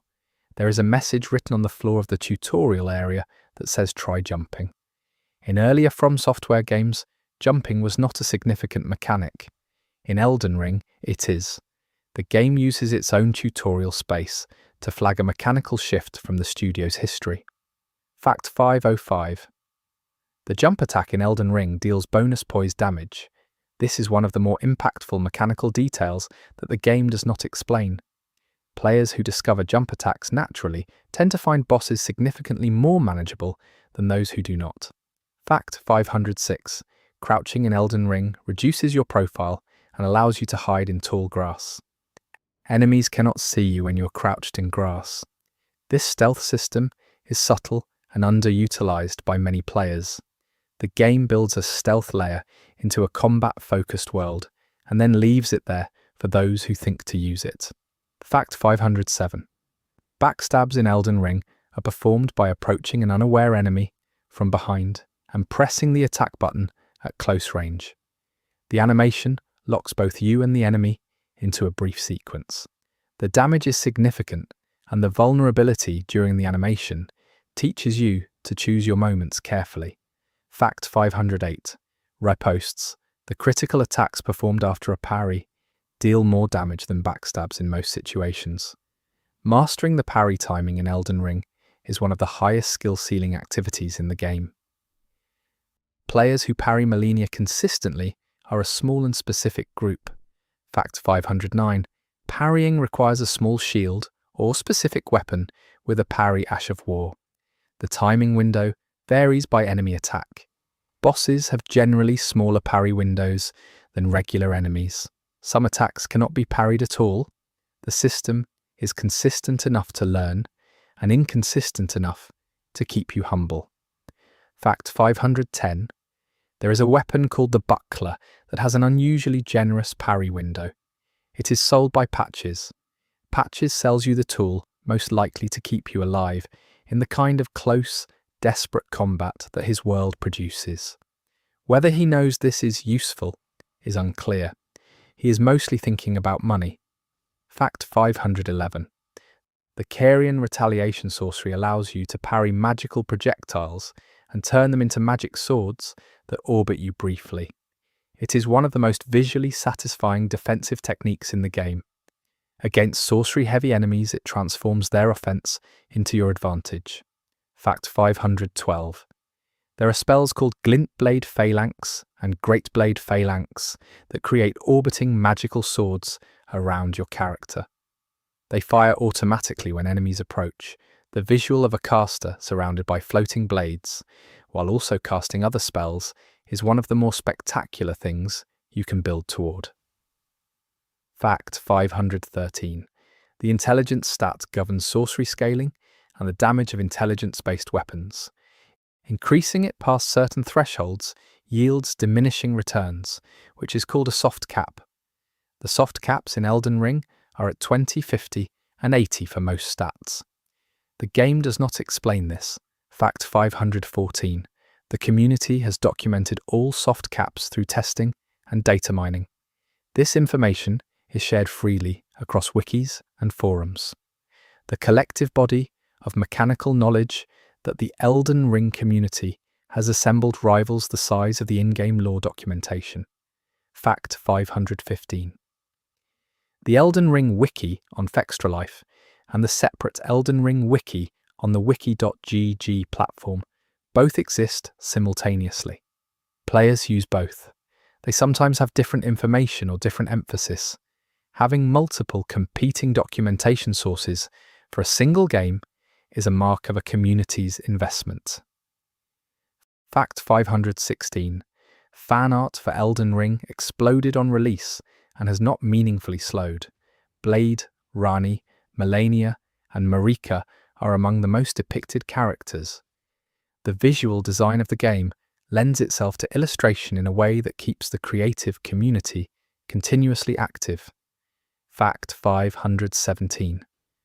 Blade's design, a massive wolfman in dark armor with a great sword, is specifically constructed to be visually iconic. He looks like what a devoted, tragic protector should look like. His design communicates his character before he speaks a word. Fact 518. Rani's design, a blue-skinned doll with 4 arms and silver hair and a witch hat, is equally constructed for iconography. She looks like no other character in the game. Her design signals that she operates outside normal categories. She was designed to be unforgettable. Fact 519. The design of the Elden Beast draws from aquatic and celestial imagery simultaneously. It moves like a whale and shines like a constellation. Its visual language suggests something that belongs to a space between the sea and the sky, neither fully one nor the other. Fact 520. Radagon's boss design is stark in contrast. He is humanoid, muscular, marked with golden cracks, and furious. After the abstracted beauty of most of the game's final approach, fighting a body in a ruined chamber feels intimate and almost small. The intimacy is the point. Fact 521. The final approach to Radagon takes you through a long corridor with the remains of Marika visible at its end. You walk toward her before the fight begins. The fight happens in front of her. She watches, immobile, as the last defender of the world she broke tries to stop you. Fact 522. The soundtrack for the Radagon and Elden Beast fight is called Elden Ring, the same title as the game. The final boss of Elden Ring is scored by a piece of music named after itself. The recursion feels intentional. Fact 523. The Elden Ring boss theme is one of the most discussed pieces of music in the game's score. It begins as a choir and builds into something vast and inevitable. It does not feel like a victory theme. It feels like the sound of something that will not stop until one of you is finished. Fact 524. After the credits roll, the game returns you to the world before the final fight. You can continue playing, exploring, and completing questlines. Nothing in the world acknowledges what you did. The lands between does not notice its own history changing. Fact 525. Post-credits continuation of the game world is a design choice that prevents the narrative ending from functioning as a hard stop. You can finish the story and keep living in the world. For a game built around a world this vast, the choice to let you stay is a kindness. Fact 526. There are 309 unique enemy types in the base game, according to community documentation. This number includes bosses, field enemies, dungeon enemies, and unique variants. The variety of threats across the game prevents combat from becoming fully routine. Fact 527. The fire monks who tend the giant fire on the mountaintops are among the most atmospheric enemies in the game. They are enormous, silent, and devoted to maintaining a flame that is connected to the giant's last remaining power. They do not speak. They simply burn. Fact 528. The giants on the mountaintops are not all hostile. Some walk slowly across the snowfields, without attacking unless approached. They are remnants of their people, surviving in cold and isolation, still carrying the fire their civilization was built around. Fact 529. The fire giant boss encounter takes place on a wide plateau. He is enormous and rolls across the arena to close distance. His eye is exposed after his leg is destroyed. The fight has two phases and requires adaptation between them. He is one of the better designed large-scale bosses in the game. Fact 530. The fire giant does not speak during the fight. He does not have pre-fight dialogue. He is simply the last of the fire giants, and he is fighting you because you are there, and you want what he is protecting. The absence of words makes the fight feel like something happening outside language. Fact 531. After killing the fire giant, you carry his flame to the Forge of the Giants. Melina burns herself to light it. If you have embraced the frenzied flame, you light it yourself, and Melina does not die. She leaves instead, promising to find you later for a different purpose. Fact 532. The Forge of the Giants is a site of grace where a cutscene triggers automatically after resting. The cutscene shows the Erd tree beginning to burn. You do not control this moment. The game takes it from you because the burning of the world's god tree is not something that should feel like a button press. Fact 533. The cutscene at the Forge is one of the few moments in Elden Ring where the camera takes over completely. The game is otherwise almost entirely in your control. The removal of agency at this specific moment emphasizes the weight of what is happening. Fact 534. After the Forge cutscene, you are transported to crumbling Fara Missoula, which is the next major area. The transition is abrupt. The game does not let you linger in what just happened. You are already moving forward because the world is already changing, and you do not get to pause it. Fact 535. The frenzy flaming tower in Liurnia inflicts madness build-up from an enormous distance. It is visible from across the lake.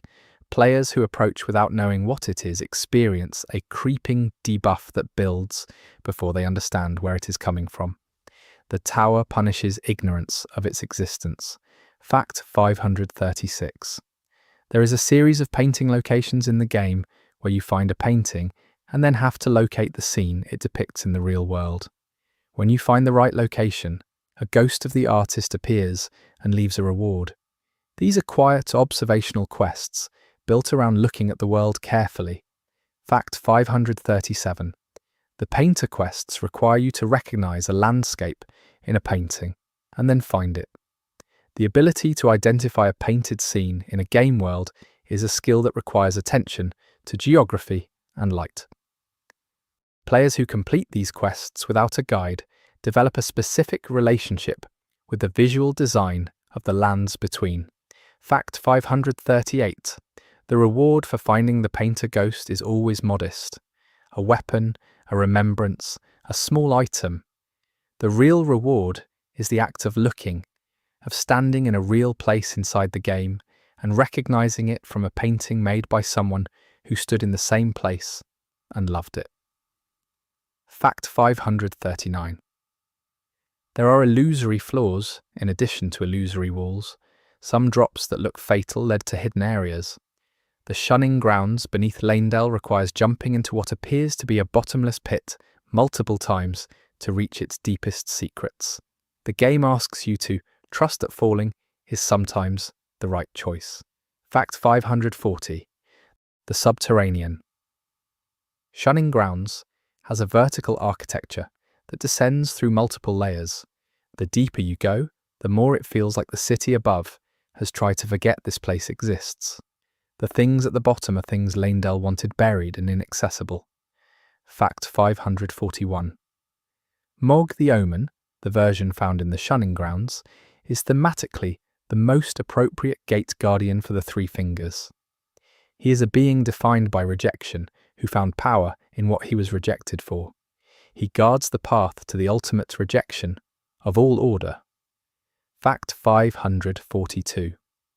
The Margit encounter, near the start of the game, was designed specifically as a difficulty filter. From software stated in promotional materials that the goal was to stop players who were not yet ready and encourage them to explore more of the world before proceeding. The filter works differently for different people. Fact 543. Some players defeat Margit on their first attempt. Some players defeat him after 50. Both experiences are valid, and both produce different relationships with the game. The player who struggled for 50 attempts has a specific respect for Margit that the player who cleared him first try cannot fully share. Fact 544. Elden Ring has an accessibility discussion that has persisted since launch. The game does not have a difficulty setting. This has been debated extensively. Miyazaki has stated that the challenge is integral to the experience and that adding an easy mode would undermine the game's emotional design. Fact 545. The counter-argument is that removing accessibility options excludes players with physical or cognitive disabilities. The debate is unresolved. The game remains as it was designed. The community continues to discuss whether design integrity and accessibility are mutually exclusive. Fact 546. Spirit Ash summons were partly a concession toward accessibility without altering the core difficulty.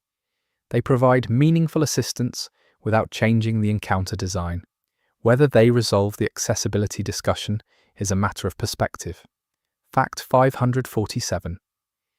The online component of Elden Ring requires an internet connection even when playing cooperatively or being invaded. Players without reliable connections or those playing on offline networks cannot access the message, bloodstain, or phantom systems. Offline play is functional, but solitary in a way online play is not. Fact 548. Playing offline removes the collective memory overlay from the game.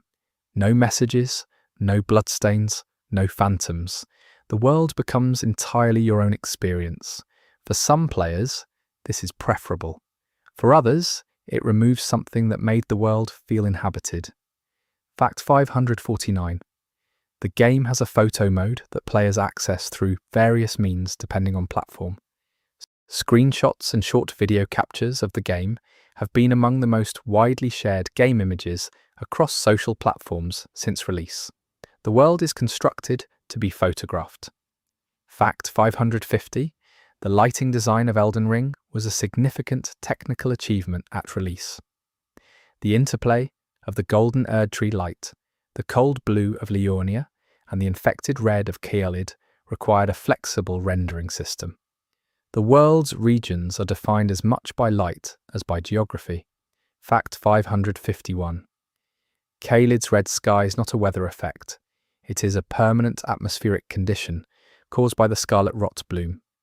The sky itself has been infected. Even the light that falls on Caelid is sick. The rot goes all the way up. Fact 552. The consecrated snowfield is hidden behind the complete Haligtree medallion and the grand lift of Rold.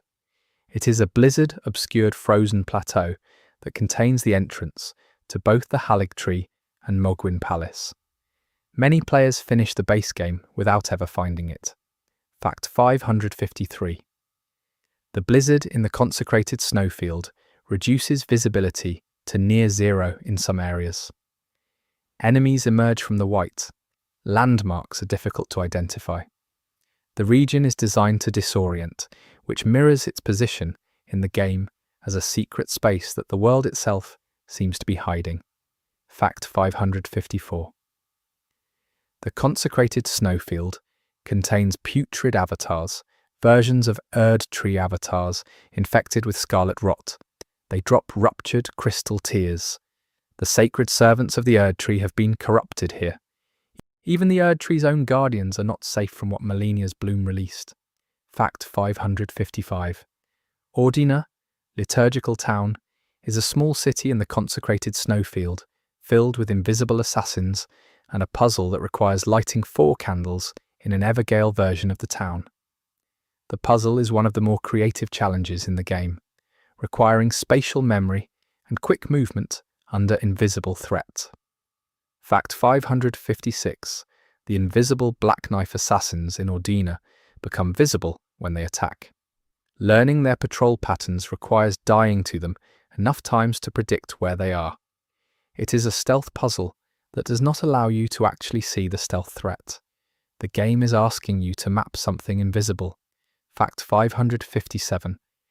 Completing Ordina opens the path to the Halig Tree via a teleporter. The Halig Tree is Miquella's creation and is only accessible this way.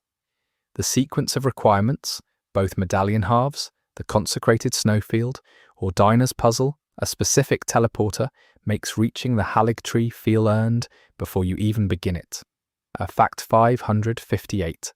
The sense of earned access is a recurring design philosophy. The game's best content is usually behind multiple layers of prerequisite. By the time you reach something significant, you have demonstrated commitment. The game respects commitment. Fact 559.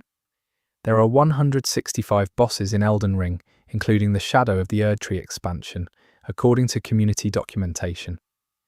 This is the largest number of bosses in any From Software game. The range from minor field encounters to multi-phase legendary fights means the word boss covers a vast spectrum. Fact 560. Some bosses are repeated. You fight multiple versions of the same enemy type in different locations. The Crucible Knights, the Erd Tree avatars, the Cemetery Shades. These repeated bosses are sometimes criticized as padding and sometimes defended as world building. The answer depends on whether you find them interesting or exhausting. Fact 561.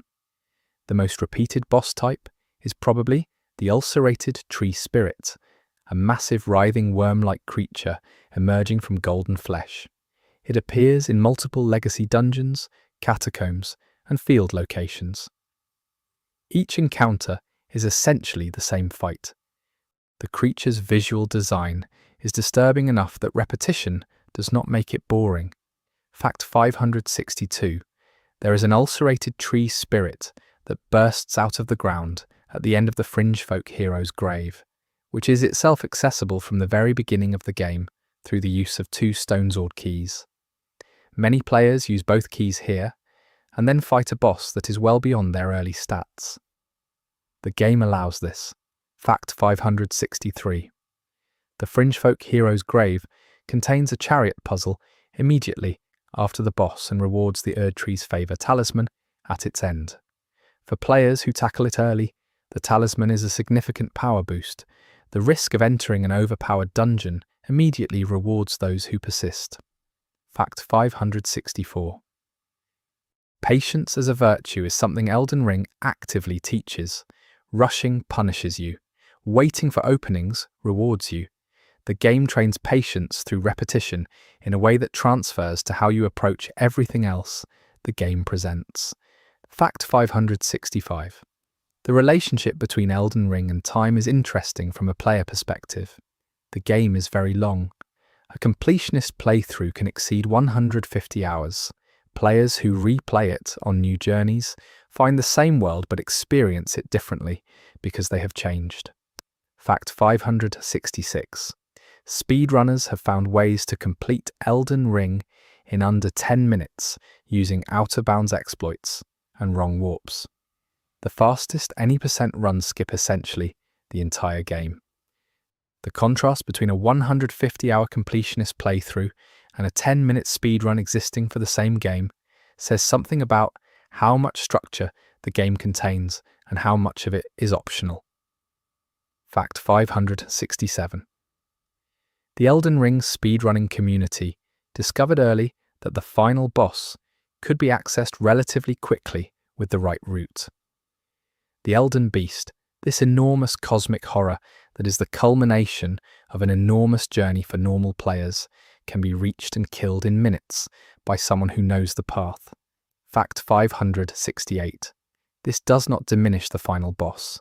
What the speedrunner reaches quickly and what the first-time player reaches after 80 hours are the same room but different experiences. Context is part of the encounter. The Elden Beast means more when you have earned the distance. Fact 569. There are community events called Elden Ring challenge runs, where players attempt to complete the game under specific constraints. No leveling, no rolling, all bosses. These challenge runs represent the community pushing against the game's design from the inside, testing its limits. Fact 570. Let Me Solo Her is a player who became famous during the game's first year for wearing only a jar on their head and dual-wielding katanas while assisting other players against millennia. Their name, their equipment, and their dedication became a cultural moment. From Software acknowledged them in the Shadow of the Erdtree expansion. Fact 571. The acknowledgement of Let Me Solo Her in the DLC took the form of a jar-wearing NPC who assists the player in the DLC's story. This is a developer thanking a player by writing them into their world. It is one of the more genuine examples of developer-community reciprocity in recent gaming history. Fact 572. The relationship between From Software and its community is defined by a specific kind of respect. The developers do not over-explain or coddle. The community responds by investing deeply and rewarding the game's difficulty with sustained attention. Both sides of the relationship hold up their end. Fact 573. Elden Ring merchandise has included action figures, art books, statues, apparel, and collaborative items with brands across several industries. The visual design of the game translates effectively into physical objects. Characters like Blade and Malenia have been produced in figure form at multiple price points. Fact 574. The art book for Elden Ring, released alongside the game, contains concept art that reveals early versions of characters, locations, and enemies. Some designs change significantly between concept and final game. Seeing the iterations shows the deliberateness of what was ultimately chosen. Fact 575. Early concept art shows Ranni with a different silhouette before her final design solidified. The witch hat was present from early stages. The forearms came later. The evolution of her design towards something more alien and singular tracks with her role becoming clearer in development. Fact 576. Concept art for the lands between shows locations that did not make it into the final game. Ruins, dungeons, and environments visible in early promotional material that were cut or transformed before release. These absences are part of the game's history, even if you cannot visit them. Fact 577. The closed network test before the game's release gave players a limited preview of the opening areas. The response to that preview was enough to confirm that the open-world approach was working as intended. Community reaction to the test was one of the most positive for any game in recent memory. Fact 578. The full release exceeded expectations. Servers struggled under the load of players attempting to connect on launch day. This is one of the more mundane facts in this list, but it says something about the scale of anticipation the game had accumulated. Fact 579. Elden Ring was announced at E3 2019 with a brief teaser that showed almost nothing about the gameplay, but confirmed the From Software and George R.R. Martin collaboration.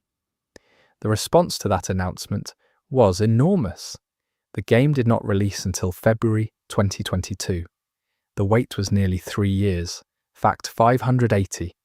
During the years between announcement and release, almost no footage was shown. One extended gameplay trailer released in November 2021 and changed everything. The trailer showed open-world traversal, mounted combat, and several bosses.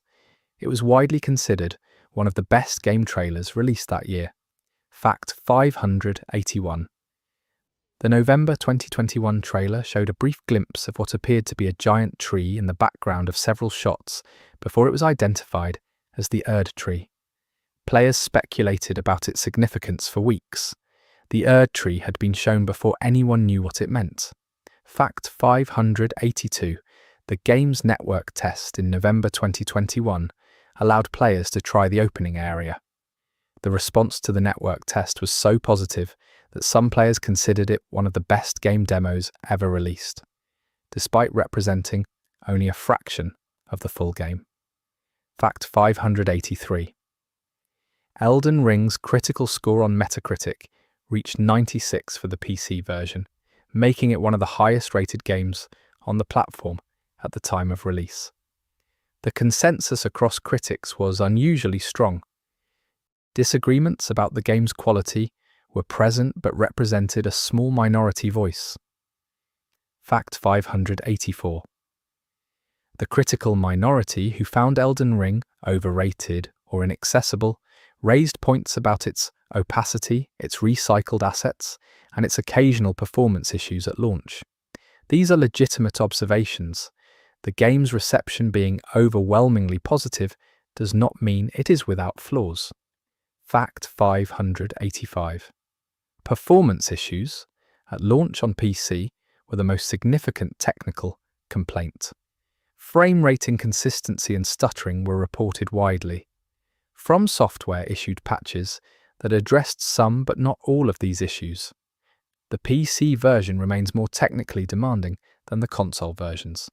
Fact 586. The PlayStation 5 and Xbox Series X versions of the game run at a stable 60 frames per second in the majority of scenarios.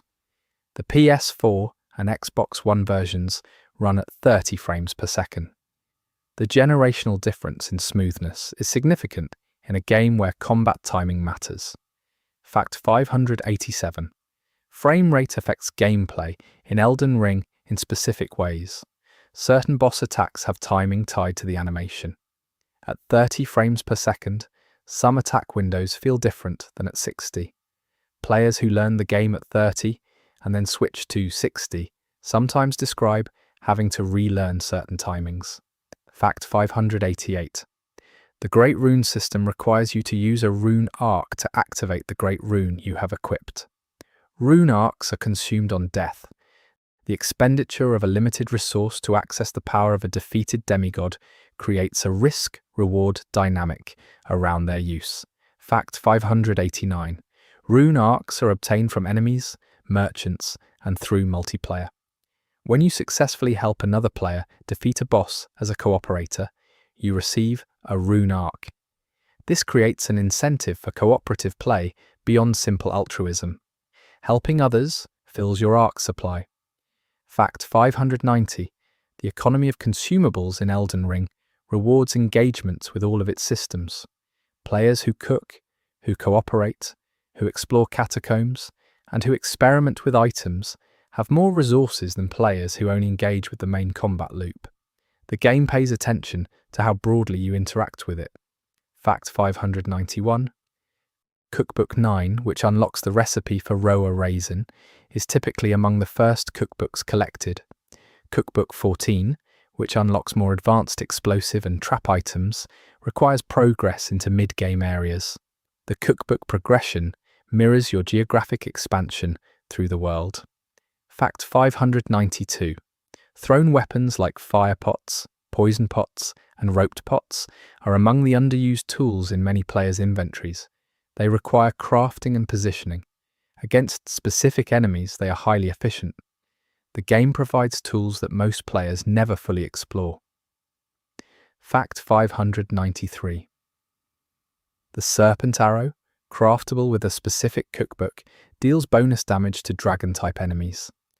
The game includes damage-type specificities that most players never discover unless they are deliberately building around them. The depth of the system exists independently of whether anyone uses it. Fact 594. There are 309 spells in the game, across sorceries and incantations. The variety ranges from simple projectile attacks to elaborate self-buff chains to area of effect detonations. A player could spend an entire playthrough as a pure caster and never exhaust the combinatorial possibilities of their spell list. Fact 595. The most visually spectacular spell in the game is debated but frequently cited. Candidates include Stars of Ruin, which fires homing magic stars, Comet Azure, which fires an enormous sustained laser, and Founding Rain of Stars, which calls down starlight from above. Each represents a different philosophy of overwhelming force. Fact 596. Comet Azure in combination with the cerulean hidden tear in the Flask of Wondrous Physic temporarily removes FP cost for spells. For the duration of that tear's effect, you can cast Comet Azure continuously. Against bosses, this combination has been used to end fights in seconds. The game allows this.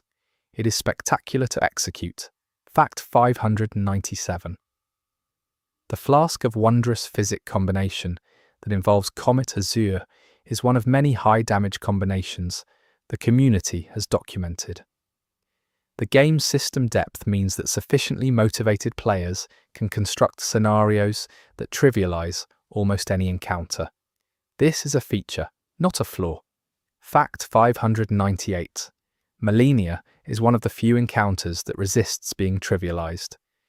Her healing on hit means that damage output alone is not sufficient to invalidate her design. She remains challenging regardless of damage optimization because her recovery mechanic scales with your aggression. Fact 599. The pulley crossbow is a crossbow that fires 3 bolts at once. Its design is mechanical and elaborate. It drops from a specific enemy in a specific dungeon. Players who find it early have access to a ranged option that outperforms most early weapons in specific scenarios. Fact 600. The gap between what the average player knows about the game and what the most invested player knows about the game is wider in Elden Ring than in almost any other title of its era. The game contains enough depth that complete knowledge is practically unreachable for a single person without community assistance. Fact 601. The community assistance model, where information flows freely across wikis, forums, and social platforms, means that no player has to be alone with the game's opacity unless they choose to be. The choice to play without looking anything up is respected as a specific and valid approach to the experience. Fact 602. There are players who have completed the game multiple times without looking anything up. Their experience is fundamentally different from players who use guides. The game is large enough and deep enough that both approaches produce satisfying but non-identical journeys through the same world. Fact 603. The Lands Between is a world where the most interesting things are usually not explained. The explanation is either unnecessary because the world communicates it visually, or deliberately withheld because the mystery is part of what the world is offering you. Both reasons are valid, and both appear throughout the game. Fact 604. There is a dragon sleeping in a lake in Liurnia who does not move unless you attack it. Glintstone Dragon. Smaragd is enormous and docile in its stillness. It occupies a space that you need to cross. The choice of whether to engage it or slip past it is yours, and the game watches either way. Fact 605. The Academy Gate town in Liurnia is partially flooded. The streets are submerged. Players who explore it find items at the bottom of the water and ruins suggesting what the town was before the water rose.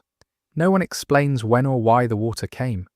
The town simply became underwater at some point, and the game let it be. Fact 606. There are ghost NPC figures throughout the world who replay past moments. You walk through an area and see a translucent figure performing an action, going through a door that is now a wall, sitting at a table that no longer exists. These figures are echoes of the living world that preceded the collapse. Fact 607. The ghost figures near the Stormvale approach show soldiers from a time before the shattering. They march in formation, they guard a gate, they go through motions that were once their duty. Now they are just memory, visible to the Tarnished because the Tarnished exists between life and death themselves. Fact 608. The Tarnished's liminal status, caught between life and death, between grace and gracelessness, between the world of the living and whatever comes after, is what makes them uniquely capable of navigating the lands between. The broken world is accessible only to a broken person. Fact 609. This reading of the Tarnished are specifically suited to a world in collapse, because they are themselves in a state of collapse and recovery, is one of the more quietly resonant aspects of the game's character design. You are not strong enough to fix the world because you are powerful. You are strong enough because you understand what it is to be diminished and still continue. Fact 610. The ability to continue is the Tarnished's defining characteristic. Not power, not grace, not destiny. The ability to keep going after death, after failure, after the loss of every advantage. You continue. That is all the game asks of you. That is enough. Fact 234. The invasion system, where hostile players can enter your world, is framed as Tarnished who have become bloody fingers, those who chose violence over cooperation. They are renegades who rejected the shared purpose and chose conflict. They are also frequently very skilled. Fact 235. There is a specific faction of hostile invaders called the Volcano Manor Assassins, who you can both participate in and oppose depending on your questline choices. The manor sends hunters after its own members who leave. Loyalty is not optional. Fact 236. The festering bloody finger is a consumable item that lets you invade other players' worlds. Its description notes that it is a temporary measure, the mark of someone who has not fully committed to the path of invasion. It is a trial run at becoming a monster. Fact 237. The recusants are those who have rejected the Golden Order, but not necessarily embraced the Volcano Manor's philosophy. The term is used loosely in the game, but it broadly applies to anyone who has chosen a path outside the ordained system. Fact 238. Commander Nile is a boss found in Castle Sol in the mountaintops of the Giants. He is an old veteran who commands 2 spectral knights. His arena is covered in fog and wind. His questline is brief, but his moveset is one of the most punishing in the late game. Fact 239. Castle Sol houses one half of the Halig Tree Medallion, which is needed to reach the Halig Tree. Commander Nile guards it. He does not know or care about your reasons for wanting it. He simply does not want you to have it. Fact 240. The full Halig Tree Medallion requires both halves. The second half is held by a character named Albus, an old man hiding among the pots of the village of the Albinorics, disguised as a pot. He gives you his half and asks you to save his people. Fact 241. The Albinorics are a people created artificially. They were made by a craftsman named Gorma, who used Renala's technique of replication to create a living race. The second generation of Albinorics cannot move their lower bodies. They are born incomplete by design or failure. Fact 242. The village of the Albinorics is mostly gone by the time you arrive. The people there have been hunted and killed. Albus is one of the last. His grief is quiet, and his hope that you will help his people feels both sincere and futile. Fact 243. There are silver tears in Nokron, the Eternal City, which are liquid silver beings that can transform into copies of humanoids. They are shapeshifters. One of them transforms into a copy of you during the Mimic Tier boss fight, using your own loadout against you. Fact 244. The Mimic Tear is considered one of the easier remembrance bosses, but only because you can change your equipment before the fight begins and face a weakened version of yourself. The mechanic of facing your own reflection is the most interesting part. Fact 245. Silver tears were the material used to create many of the statues and replica beings found in the Eternal Cities. The Nox people used them extensively.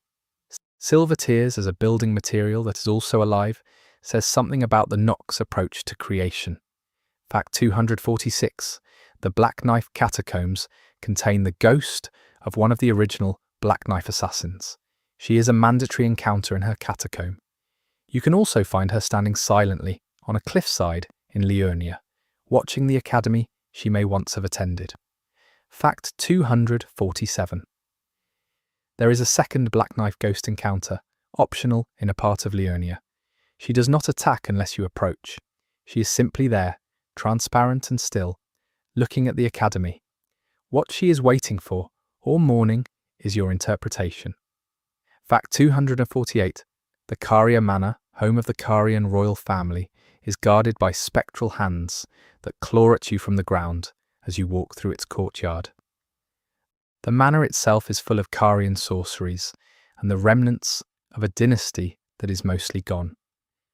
Fact 249. Rani's three sisters are referenced in item descriptions. The Carian royal family was extensive. Most of them are dead or missing. What remains is Renala, broken and singing, and Rani, hidden in a doll's body, planning the future alone. Fact 250. The three sisters are three towers near Rani's Rise, Rena's Rise, and Seluvis's Rise. Rena is another name or identity associated with Rani. The three towers suggest three aspects of the same person, or the remnants of a larger story condensed into geography. Fact 251. The Flask of Wondrous Physic is a customizable flask that allows you to combine crystal tears for unique effects. The combinations range from utility boosts to combat-specific buffs. Making your own physic is one of the game's more personal mechanical expressions. Fact 252. Crystal tears are found near minor Erd trees, smaller sacred trees scattered across the lands between. Each minor Erd tree carries its own kind of power. Finding them fills the map with golden bloom and provides building blocks for your physic. Fact 253. Minor Erd trees are being corrupted and dying across the lands between. Several are visibly infected, turning to rot or stone. The decline of these smaller sacred trees suggests the Erd tree itself is not as stable or eternal as the Golden Order claimed. Fact 254. The boss fight at the Windmill Village is against a character called Godskin Apostle. She dances. The villagers around her are celebrating. They are a death cult who worship the Godskin and see her as a blessing. The festivity of the approach to the fight is disturbing. Fact 255. The Godskin Apostles and Godskin Nobles are servants of a separate god called the Glomide Queen. They were given the power to slay gods and strip their skin. The Golden Order hunted them. Malekith defeated the Glomide Queen specifically to neutralize this threat. Fact 256. The Glomide Queen is another mystery figure who is referenced but never seen directly. Her power was a threat to the Golden Order's gods. Her defeat is one of the events that established the current order. She may not be fully gone. Fact 257. Godskin Duo is a boss fight in Farum Azula where you fight both a Godskin Apostle and a Godskin Noble at the same time. They share a health bar for the phase transitions. They respawn if the other is alive. It is considered one of the most controversial boss designs in the game. Fact 258. There are talismans in the game that came from gods or ancient beings. The Erd Tree's favour, for example, provides passive bonuses tied to the Erd Tree's blessing. Wearing it suggests you carry the tree's favour. Given what the Erd Tree represents, this feels complicated. Fact 259. The Radagon Icon Talisman shortens spellcasting time. It is an image of Radagon himself, suggesting that Radagon's own form is so associated with swift and precise spellcasting that even a likeness of him accelerates the process. Fact 260. There is a talisman called the Moon of Noxstella that increases memory slots for sorceries. It came from the eternal city of Noxstella, deep underground. The moon the Nox people venerated could grant the capacity to hold more knowledge. This is the remnant of that belief. Fact 261. Memory stones are items that permanently increase your memory slots, allowing you to equip more spells. They are found in towers and as rewards for certain questlines. Each one expands your capacity for learned power. Fact 262. The towers of the game often contain puzzles that require solving a riddle or completing a specific task before the chest inside opens. Orodys' Rise, for example, requires you to find 3 wise beasts, spectral turtles, before the chest opens. The turtles are invisible until you're near them. Fact 263. The Spirit Calling Bell is given to you by Roderica or by the Twin Maiden Husks if you miss Roderica. It allows you to summon spirit ashes. The bell is identical to the one carried by the Guidance of Grace. The connection suggests summoning spirits is tied to the same force, pulling Tarnished home. Fact 264. The Lone Wolf Ashes, often the first spirit ash many players use, summons 3 wolves. They are aggressive and mobile, and serve well as distractions. In lore, wolves in the lands between appear in multiple contexts as companions or hunters. Bled is a wolf. The connection is atmospheric. Fact 265. The Black Knife Tish Ash summons one of the Black Knife assassins as an ally. She was killed at some point, and her spirit can be called upon to fight for you.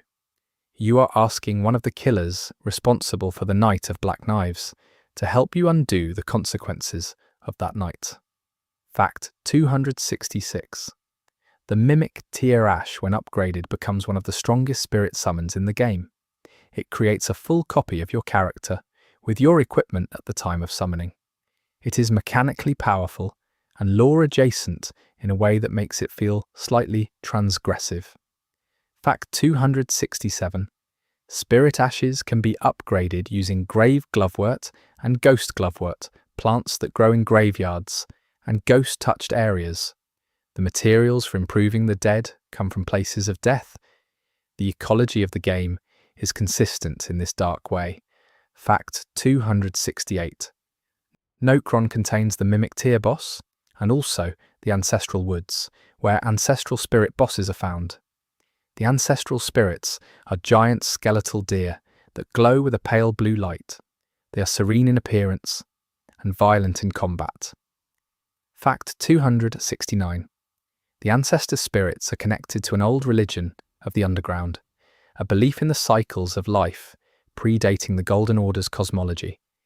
They are sacred to the Roa people, small figures who live in the underground forests and offer gestures in exchange for lighting the bone piles that summon the spirits.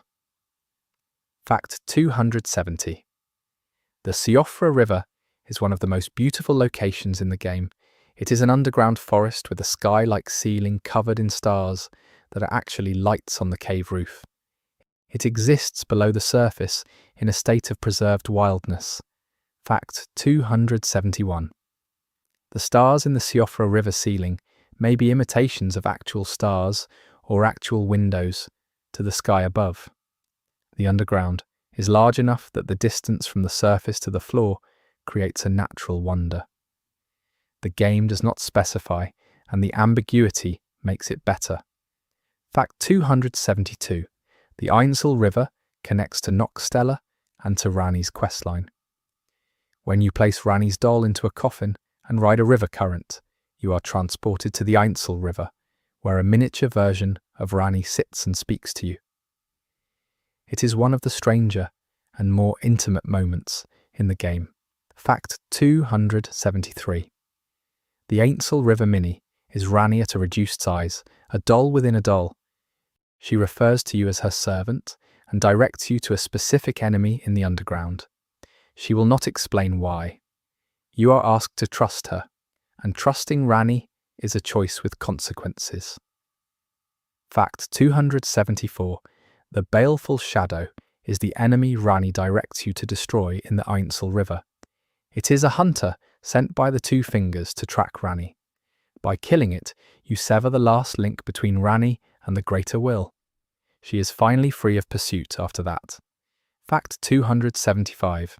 The Lake of Rot is accessed from the Ainsel River and is exactly what it sounds like. An enormous underground lake filled entirely with scarlet rot. Crossing it requires either extreme resistance or very fast movement between islands.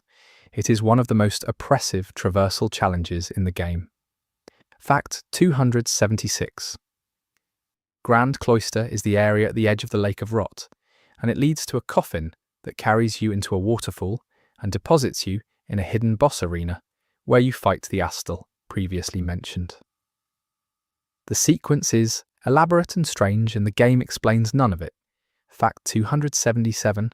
There is an Erd Tree avatar boss at the base of each minor Erd Tree.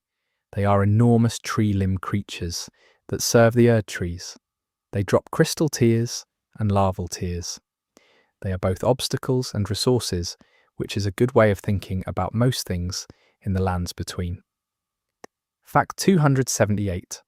Larval tears are rare items that allow you to respec your character at Rennala. She will rebirth you into a new stat distribution in exchange for one. This is framed as her ability to reshape living beings through the power she once used for joy, and now uses mechanically, for currency. Fact 279. Rennala's rebirth power is described as a miracle she developed. She used it for academic pursuit. The fact that she now applies it to tarnished strangers in exchange for tears she does not really look at suggests she is running on habit and grief rather than purpose. Fact 280. The Lanedale sewers, called the subterranean shunning grounds, are where you find the frenzied flame, and also an optional boss called Mog the Omen, the younger Mog before his ascension. He is easier than his later form, but still aggressive. He is guarding the path to chaos. Fact 281. Mog the Omen drops a hefty amount of runes, but not a remembrance, because he is not the main version of Mog. The game has two instances of Mog, suggesting that his power split between his Omen nature and his devotion to the Formless Mother. Fact 282. There are multiple instances of specific enemies and bosses throughout the game. Some of these are deliberate lore choices, others are mechanical repetition. The game's scale means that some repetition is unavoidable, but the most intentional duplicates carry meaning. Fact 283. Leonine Misbegotten is the boss of Castle Morn in southern Limgrave. Misbegotten are lion-headed humanoids treated as slaves by the Golden Order. The Leonine Misbegotten leads a rebellion at the castle. He took a weapon from his captors. He died, but he died free. Fact 284. Misbegotten are found throughout the lands between, in service roles or as enemies. Their design suggests they are another product of failed or forbidden creation, beings who exist outside the sanctioned categories of the Golden Order and are therefore treated as property. Fact 285. The grafted blade greatsword, dropped by Leonine Misbegotten, requires a strength investment that borders on absurd. The weapon is enormous. Carrying it into battle is a statement. Obtaining it from a freed slave who died fighting feels significant. Fact 286. Edgar is a knight at Castle Morn, whose questline involves waiting for his daughter Irina to be safe. She sends you to him. He does not leave until certain conditions are met. If Irina dies before he leaves, he becomes a hostile invader named Edgar the Revenger. Grief turns him toward you. Fact 287. Irina is a blind young woman on the road south of the bridge leading to Castle Morn. She asks you to carry a letter to her father. She is gentle and frightened and has been waiting alone on the road. Whether she survives depends on how quickly you act. Fact 288. The game has many small stories like Irina and Edgar, stories that take place in a few interactions, resolve in ways that are often sad, and leave you with the quiet weight of a world that had people in it before everything fell apart. Fact 289. Bok the Seamster is a demi-human who was transformed into a tree by his unkind companions. He is small and insecure and eventually becomes your tailor, altering armor aesthetics for you. He desperately wants to be loved and accepted. His questline is tender and his ending depends on choices you make. Fact 290. If you tell Bok he is beautiful before he attempts to use Renala's rebirth to become human, he abandons that plan and accepts himself. If you give him a larval tear, he will attempt rebirth and die in the process. The game asks you to choose between enabling someone's self-destruction or affirming them. Fact 291. Bok's companions who transformed him were afraid of him for reasons they did not understand. They punished what made him different. He carries that shame with him throughout his questline. The only thing that resolves it is being told directly that he is fine exactly as he is. Fact 292. There is a character named Gurunk who asks you to bring him Deathroot. As you provide more, he becomes increasingly feral. One of the interactions involves him attacking you briefly before recovering himself. He is a god struggling to remain coherent while consuming something that is slowly changing him. Fact 293. The Beast Sanctum where Gurunk lives is a massive structure in the Dragon Barrow in Caelid.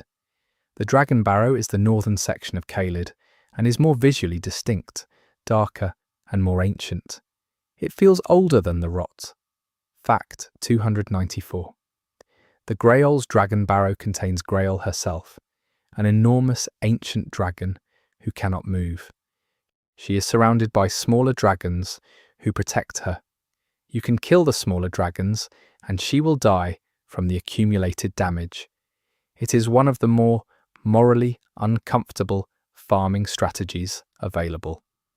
Fact 295. Elder Dragon. Grael drops an enormous amount of runes when she dies and also drops the Dragon Heart item multiple times over. She is immobile and cannot defend herself. Her death at your hands is not framed as heroic. The game simply allows it. Fact 296. The Cathedral of Dragon. Communion allows you to exchange dragon hearts for dragon-based incantations. The magic you learn there is the magic of the ancient dragons themselves. You are consuming what they were and gaining what they knew. Fact 297. Communing with dragons to gain their power is one of the oldest traditions in the game's lore. The ancient dragon cult was built around this exchange. Humans have been eating dragon hearts for a very long time. Rykard's philosophy of consuming power has deep roots. Fact 298. The dragon incantations include Dragonfire, Dragonclaw, Dragonmaw, and their variants. The more powerful ones like Agil's Flame or Exix's Decay are named after specific dragons you can kill in the world. You are using a dead creature's ability after taking it from its body. Fact 299. Flying Dragon. Agil is one of the first dragon boss encounters most players have. He attacks a ruined area of Limgrave called the Agil Lake. He is not a mandatory fight. He is simply there as if the game is showing you what the world used to have more of. Fact 300. The dragons of Elden Ring are not all hostile. Some simply exist in the world. Some avoid you if you do not engage them. They are not presented as purely adversarial. They are remnants of a time when they were part of the world's order rather than outside it. Fact 301.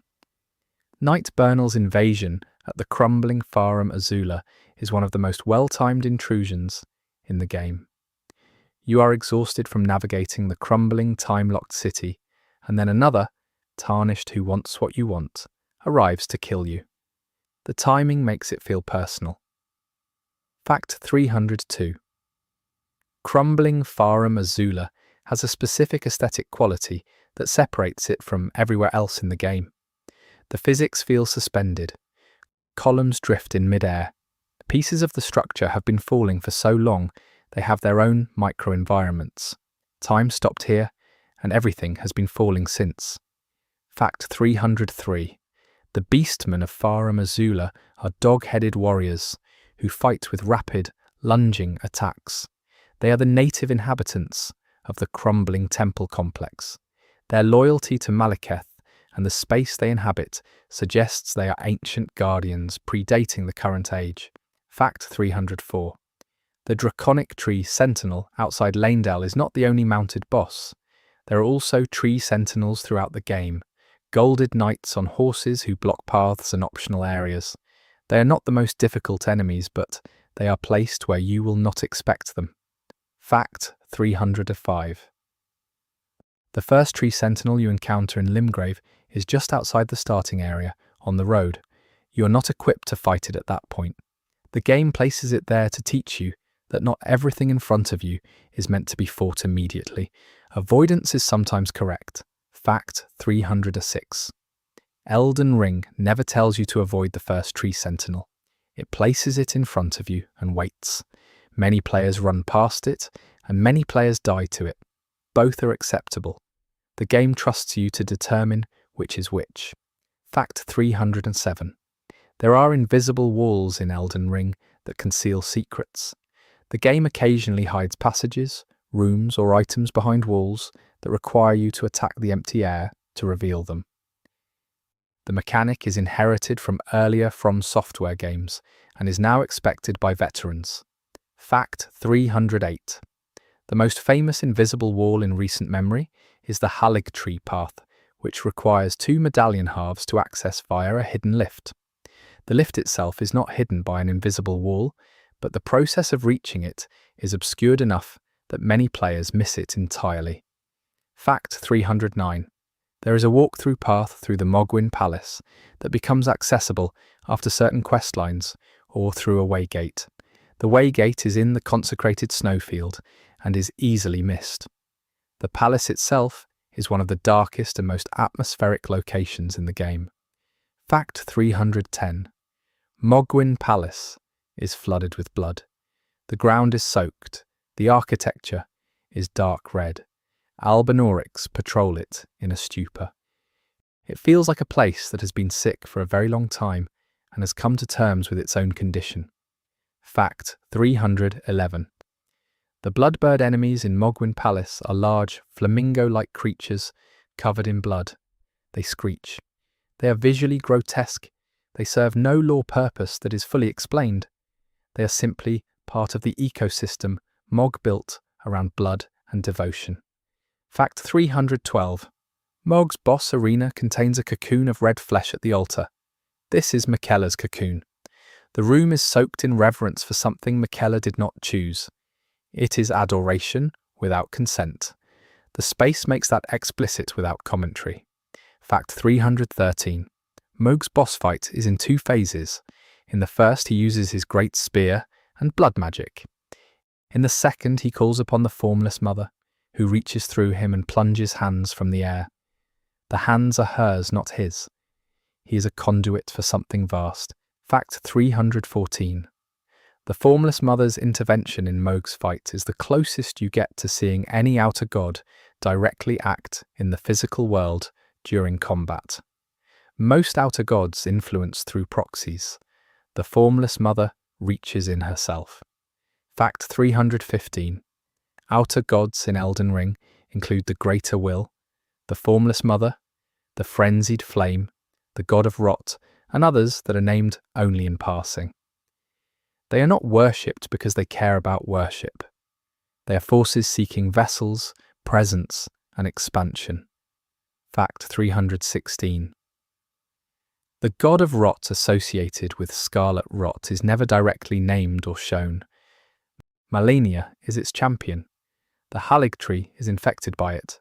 Caelid is its testament. The God of Rot works through affliction and bloom and does not require acknowledgement. Fact 317. There are multiple in-game books and item descriptions that function as fragments of a library. Reading them together allows a kind of lore reconstruction. Players have spent years assembling these fragments into coherent timelines. The game rewards this kind of sustained attention. Fact 318. The Elden Ring wiki communities are among the most dedicated collaborative lore reconstruction projects in gaming. Players from around the world contribute translations, observations, and theories. The lore is a shared project. Fact 319. Miyazaki has stated in interviews that he intentionally leaves gaps in the lore. He believes that the player's imagination filling those gaps is part of the experience. The game is designed to be interpreted, not consumed. Fact 320. The game's title, Elden Ring, is the name of a thing that is broken for the entire game. You never see the Elden Ring whole. You see its shards, its effects, its absence. The title name's a loss. Fact 321. The great runes are the shards of the Elden Ring, held by the demigod bosses. Collecting them is your mechanical goal. Restoring the Elden Ring from its shards is your narrative goal. The two goals coincide, but not always for the same reasons. Fact 322. Activating a great rune requires visiting a divine tower. Each shard-bearing boss has a corresponding tower, where the rune can be powered. The towers are ancient structures that predate the current era. They existed before the demigods, who now govern them. Fact 323. The divine towers are connected by bridges that span enormous distances. Many of these bridges are broken or inaccessible.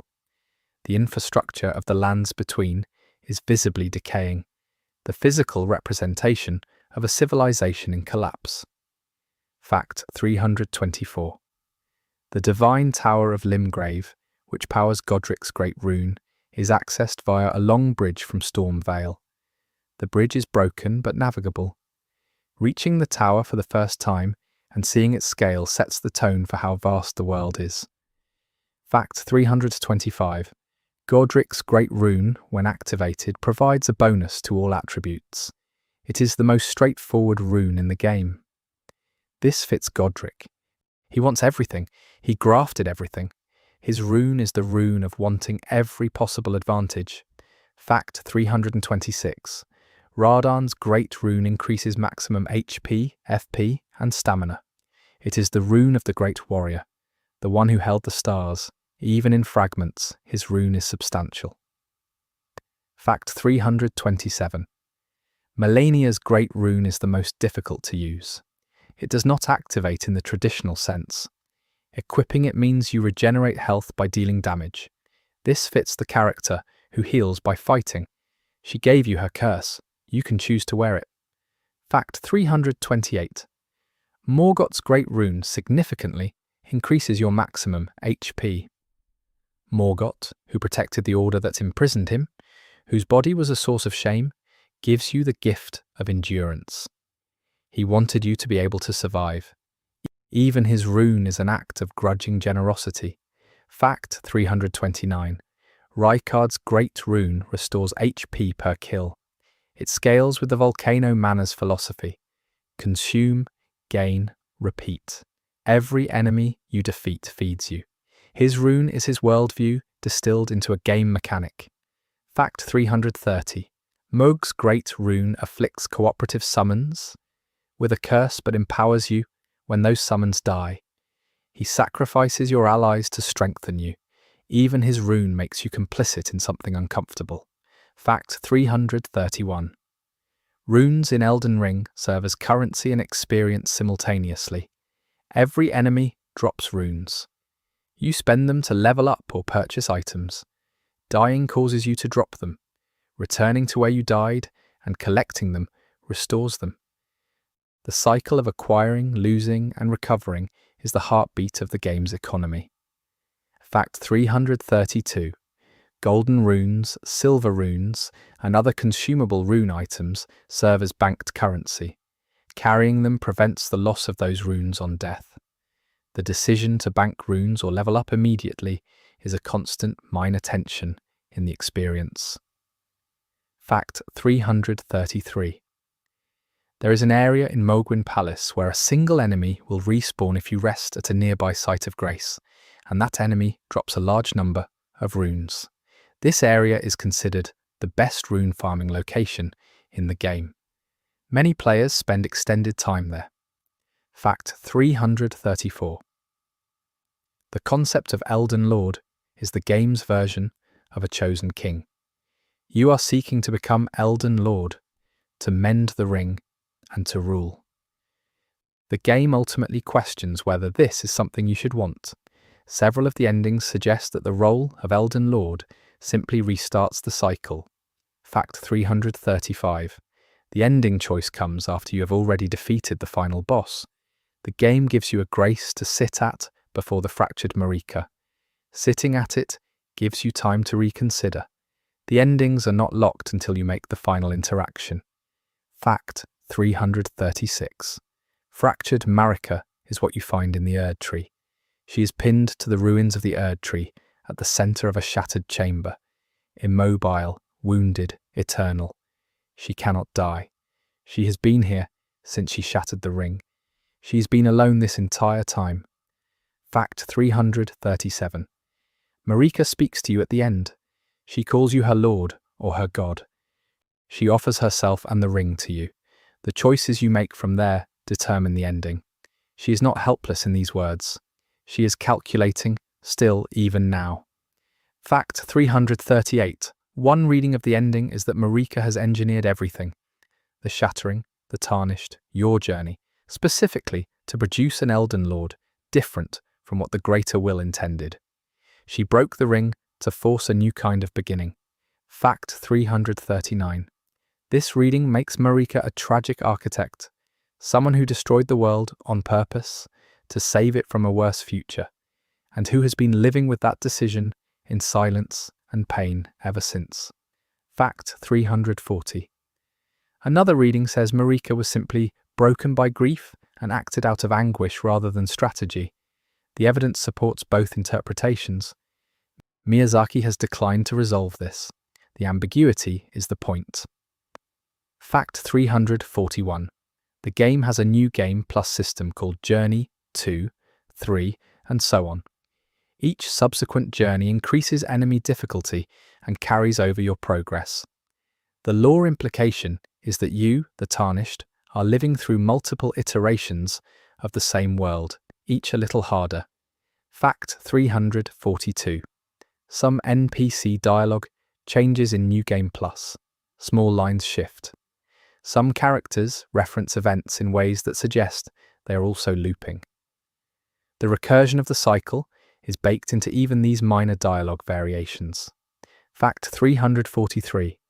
Elden Ring sold over 20 million copies in its first year and a half, making it one of the fastest-selling action RPGs ever. This scale of audience encountering a game of such deliberate obscurity produced an unprecedented wave of collaborative lore investigation. Fact 344. The game won Game of the Year at multiple ceremonies in 2022.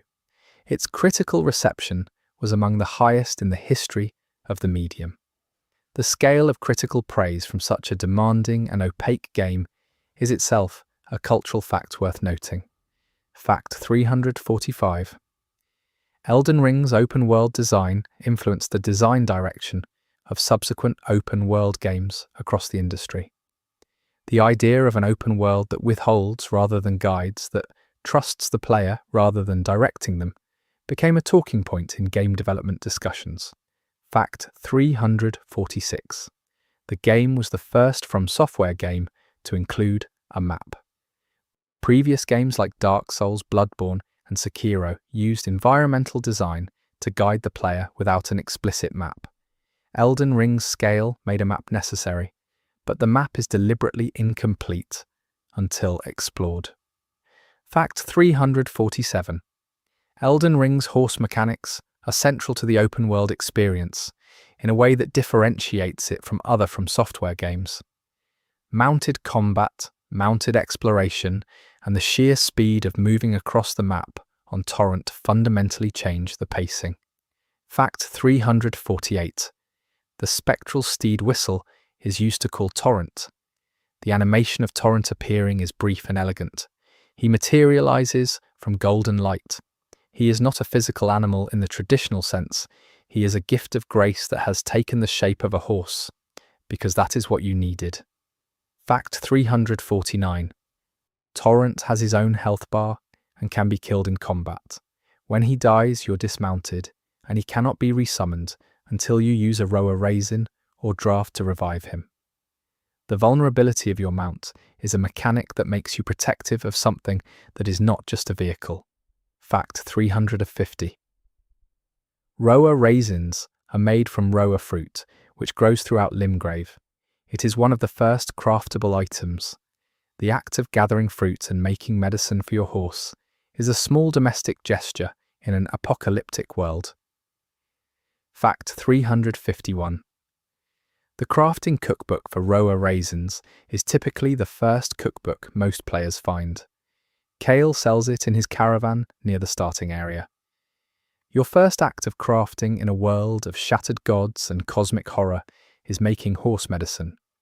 This is correct. Fact 352. Ashes of War are abilities that can be applied to weapons, changing their skill and sometimes their damage type. They can be obtained from enemies, merchants, or hidden locations. The ability to customize your weapon's behavior is one of the most expressive mechanical systems in the game. Fact 353. Certain Ashes of War change a weapon's scaling attribute. Applying a cold infusion to a strength weapon can shift it to scale with intelligence instead. This allows hybrid builds and experimentation. The mechanical flexibility exists to let you build the character that fits your interpretation of the Tarnished. Fact 354. The Moonveil Katana is one of the most discussed weapons in the game.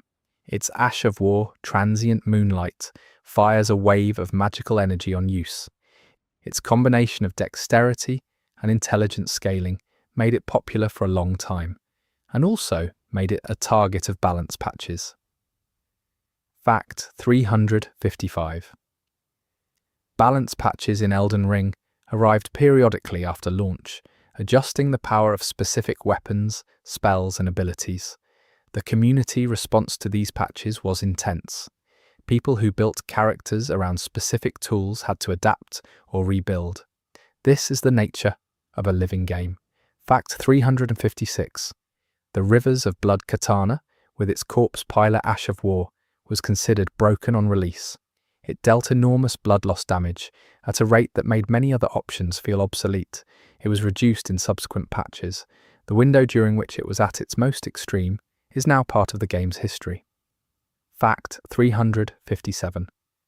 Bleed build-up as a status effect is associated with specific weapon types and some spells. When bleed triggers, it removes a percentage of maximum health instantly. Against bosses with large health pools, this is devastating.